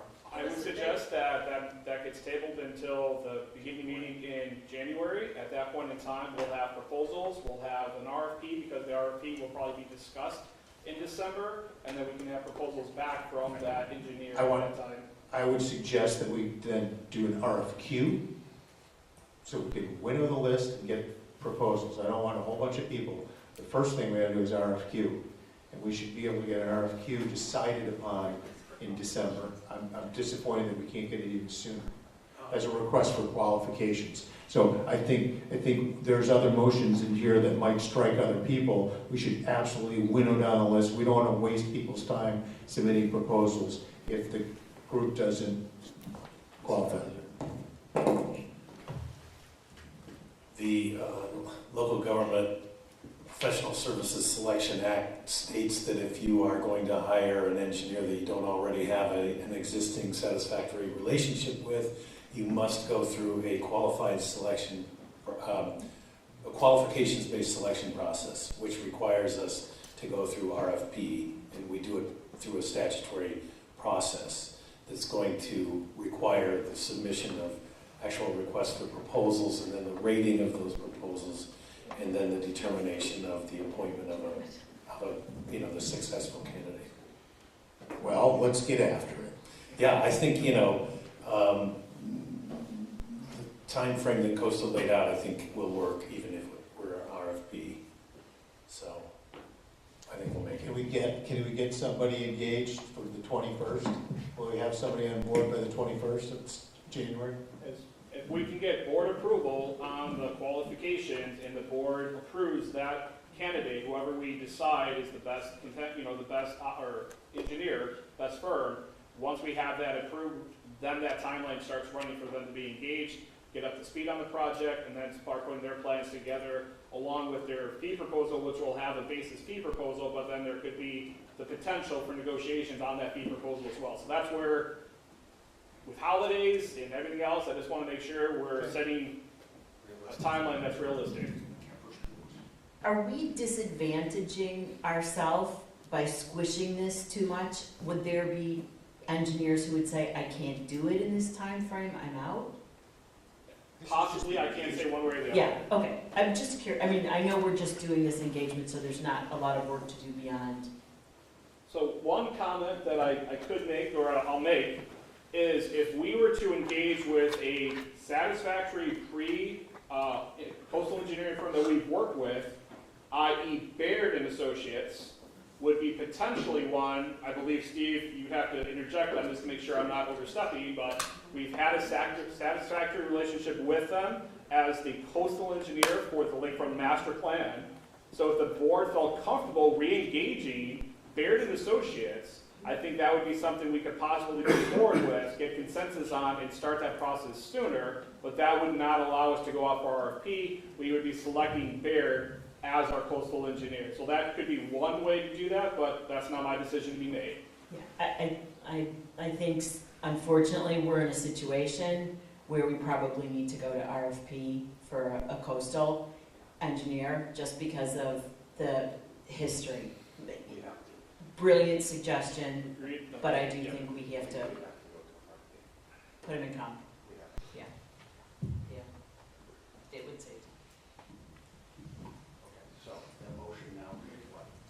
Cynthia's got a comment. I just had a couple questions, and for Costa, is this an exhaustive list of the vendors for whom we would need proposals from? Because I know that for Lakota, they often have subs, so like Space Co is a sub of Lakota, but then we're, tracking close to 30 grand with costs for Space Co. Are there other ones who we need new proposals from? Is question one. And then question two is, for Lakota, if they are using subs or any other special expertise, it would be helpful to have a cost breakdown of the subcomponents of their proposal so that we're clear on how the costs are coming in. Should we expect to see them from Lakota? Should we expect to see them from someone else? I'm expecting what I plan to deliver to the park board is a proposal from the Lakota group, all inclusive with the scope of work that we need to get out there from start to finish. When I say start to finish, from now to planning, additional planning that's needed, all the way through design components that need to be submitted for the plan review for submittal of permits, final permit design into construction documents into bid into observation if needed, and then closing out the project. So we would break that down into a sequence of tasks identified in that proposal, and that would be similar suit for Shadik and Associates, and similar suit for whichever coastal engineer is identified. So we would be not going on a T&M basis as we have in the past. We would be looking at a full proposal that will be vetted by the board, and then if there's any questions, concerns, we can address them at that time. Just one clarification, you said Elder. The motion is for Elder and Centennial. Correct, thank you for correcting, I apologize.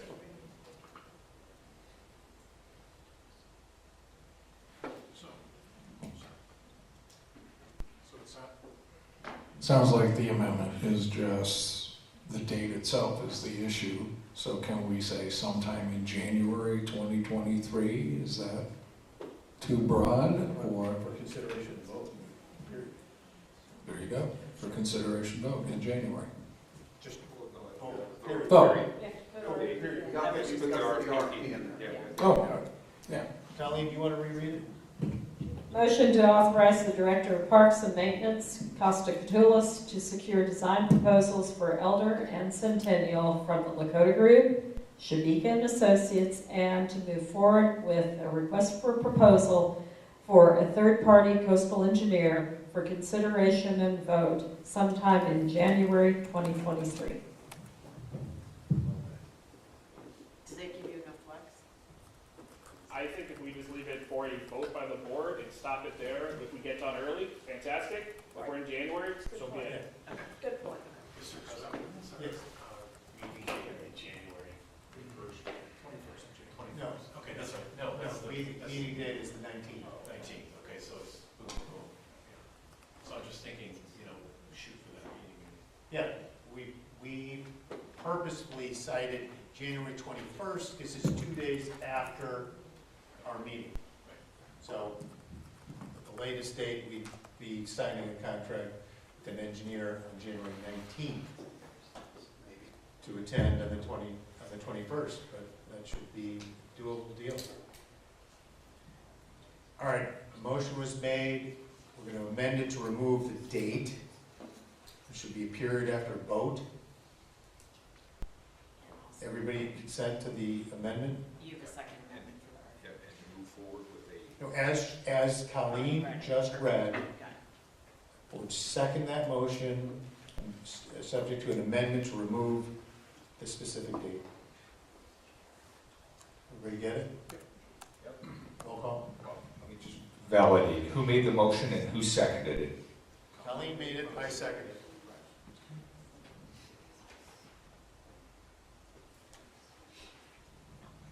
Colleen Root. Commissioner Root. Yes. Commissioner Seaman. Yes. Commissioner Kodo. Yes. Commissioner Lusson. Yes. Commissioner Rapp, I'm sorry. Yes. Commissioner Archambault. Yes. Commissioner James. Yes. Motion passes. Okay, Colleen, the next three are yours. I think motion number 9. I believe motion number 9 has been covered by motion number 8. The only thing that wasn't was in the applications that were filed in February, there was a coastal engineering firm that backed into a support of louvers and overtopping, and that firm is AECOM. I don't know how this board feels about that, but I felt that the report was not necessarily what I felt was. I'm willing to stipulate that they'd be excluded from there. Thank you. Thank you very much. Thank you. Okay. Then pedestrian access, is there any discussion? I don't think we need motion number 9, seeing that we have motion number 8. Anyone disagree with me? Okay. Okay, motion number 9, here again, trying as our new. Motion number. Motion number 9 is withdrawn. Correct. Okay, Motion number. so we're moving on to motion 10. Sorry, motion number 10. And so I'm learning the new talking point that we are putting a pin in the design process. So I want to put a pin in the design process to ram home that whatever design parameters we have, they provide pedestrian access to and from Park District property. And I stated along the high water mark, but we don't need to have that. This is a motion that the design parameters for the restoration and improvement of Centennial and Outer Lane beaches include pedestrian access to and from Park District property to traverse the beachfront. And I can put a period there. Second. Motion made and second. Discussion. David, what I'm talking about there is not that we would intend to control any contiguous property owner. What I'm saying is that we simply are providing pedestrian access to and from our property to traverse the beachfront. Motion made, and it was seconded by Mickey. Any further discussion? Roll call, please. Commissioner Rabb. Yes. Commissioner Lusson. Yes. Commissioner Archambault. Yes. Commissioner Root, Yes. Commissioner Seaman, Yes. Commissioner Kodo, Yes. Commissioner James. Yes. Motion passes.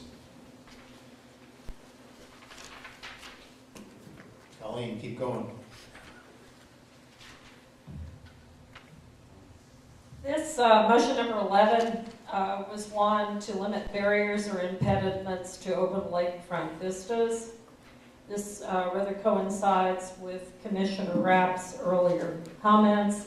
Motion that the design parameters for the restoration and improvement of Elder and Centennial Lane beaches to the maximum extent possible limit any barriers or impediments to open lakefront vista views of the lake from our park beachfront vantage points.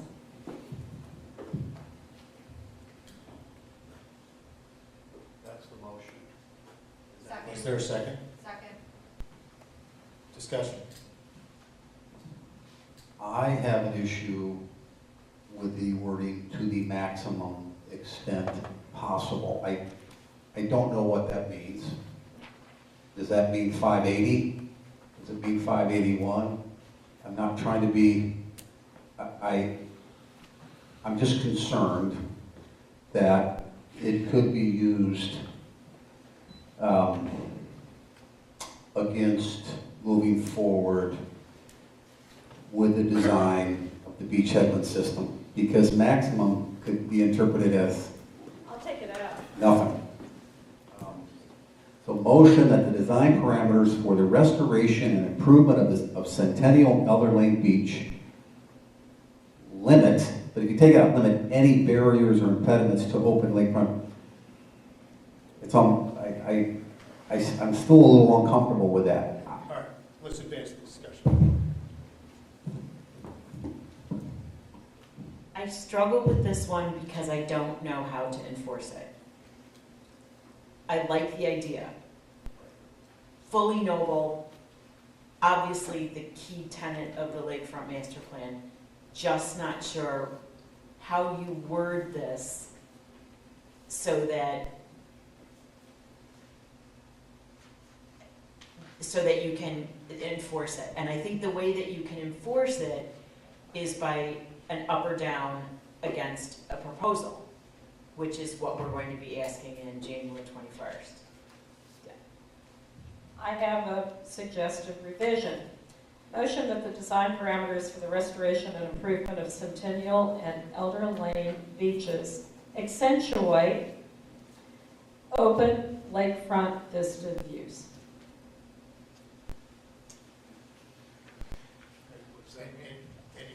Any further discussion? I don't know what that means. Okay, can we get it to a vote? I think it's speculative. Yeah. Can we get, I mean, we could discuss this all night long. You know what? I think it's a great sentiment. I think we would have to wordsmith the heck out of it to get everybody comfortable. I am willing to withdraw this motion in the interest of time. Thank you. But preserve the sentiment. Yeah, we're all on board with the sentiment. It's just really hard to commit to a motion. Thank you. Motion withdrawn. 8.3, review of legal invoices for Elder and Centennial. So two documents. The first is the legal expenses, which currently for services provided in 2022, the expenses are $84,793.13. So that's, you have also 2019, 2020, and 2021. So David, I do think we might actually exceed 2021 based on the path that we're on, unfortunately. So any questions regarding the legal expenses information as provided? None? Second document is to give you information on the Elder and Centennial fees. So again, 2019, 2020, 2021, and 2022. So those are updated accordingly, and happy to answer any questions associated with those expenses. None? Okay.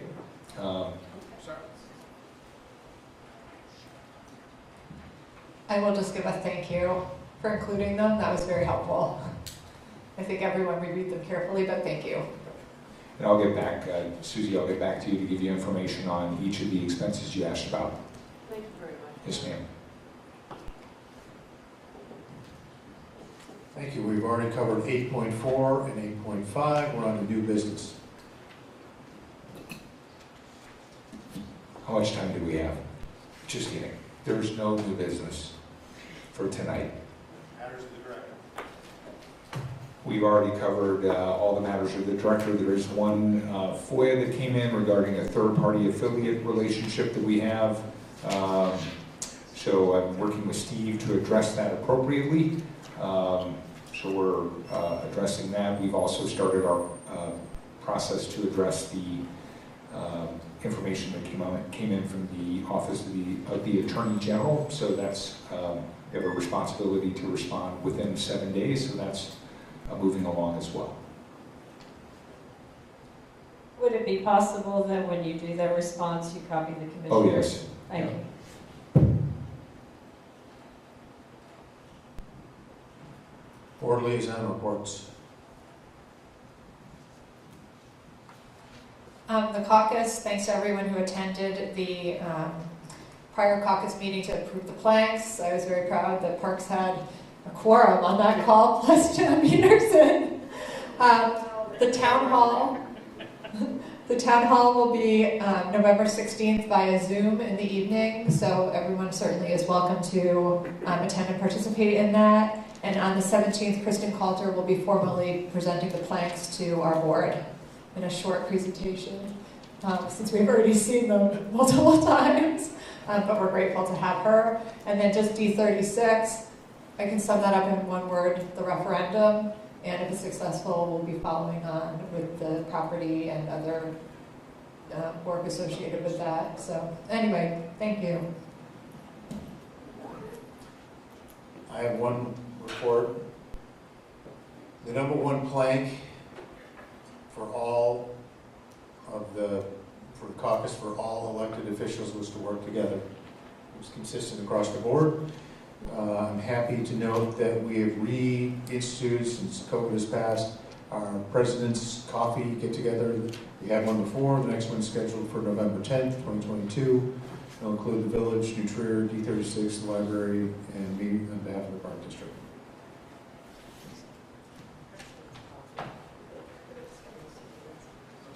Remarks from visitors. No, it's remarks from visitors. There aren't any. Well, there are a few visitors, but there's no remarks. Thank you. Staff reports. Preston. No staff reports from me at this time. Thank you. Kyle. We had a phenomenal Pumpkins in the Wood event last week. Just great turnout, great night, great weather. And then followed that up the next day with Trunk or Treat. Had a wonderful participation by police and fire. They brought vehicles out for that event, so it was great to see them there. And we will be represented at a township meeting on Tuesday to discuss youth programming in the New Trier Township. Thank you, Kyle. Anya, anything to report? Working with Give the microphone. Hello? Working with the foundation board on the appeal letter. We're in the final stages, so we should have it ready to go tomorrow and to the printer next week. They said 5 to 7 days, so hopefully before Thanksgiving it'll be in your mailboxes. Jim. Just a reminder that tomorrow we're going to start briefings on the 2020 budget process. So you'll be hearing from me frequently over the next several weeks and months. So I'll do my best not to cry your patience or bore you to tears. Thank you, Jim. May I have a motion to go into closed session pursuant to 5 ALCS 120, section C2C1 for the appointment, employment, compensation, discipline, performance, or dismissal of specific employees of the public body. 5 ILCS 120, section 2C5 for the purchase or lease of property. 5 LCS 120-2C6 for the setting of the price for sale or lease of property, and 5 ALCS 120-2C11 for litigation when an action against affecting or on behalf of the particular public body has been filed and is pending before a court or administrative tribunal, or when the public body finds that an action is probable or imminent. So moved. Second. Motion made, second. Roll call. Archambault. Yes. Eric Lawson. Yes. Cynthia Rapp. Yes. Colleen Root. Yes. Commissioner Seaman. Yes. Commissioner Cotto. Yes. Commissioner James. I should have referenced each of you, Commissioners. Sorry about that. 9:42 p.m. 9:42. So we'll just, Thank you all, whoever's left. but thank you. Thank you, staff. 5 minutes. 7 minutes. 4 minutes. Coach, keep well. Hey, you know what? You stay away. I think you stay away. Thank you.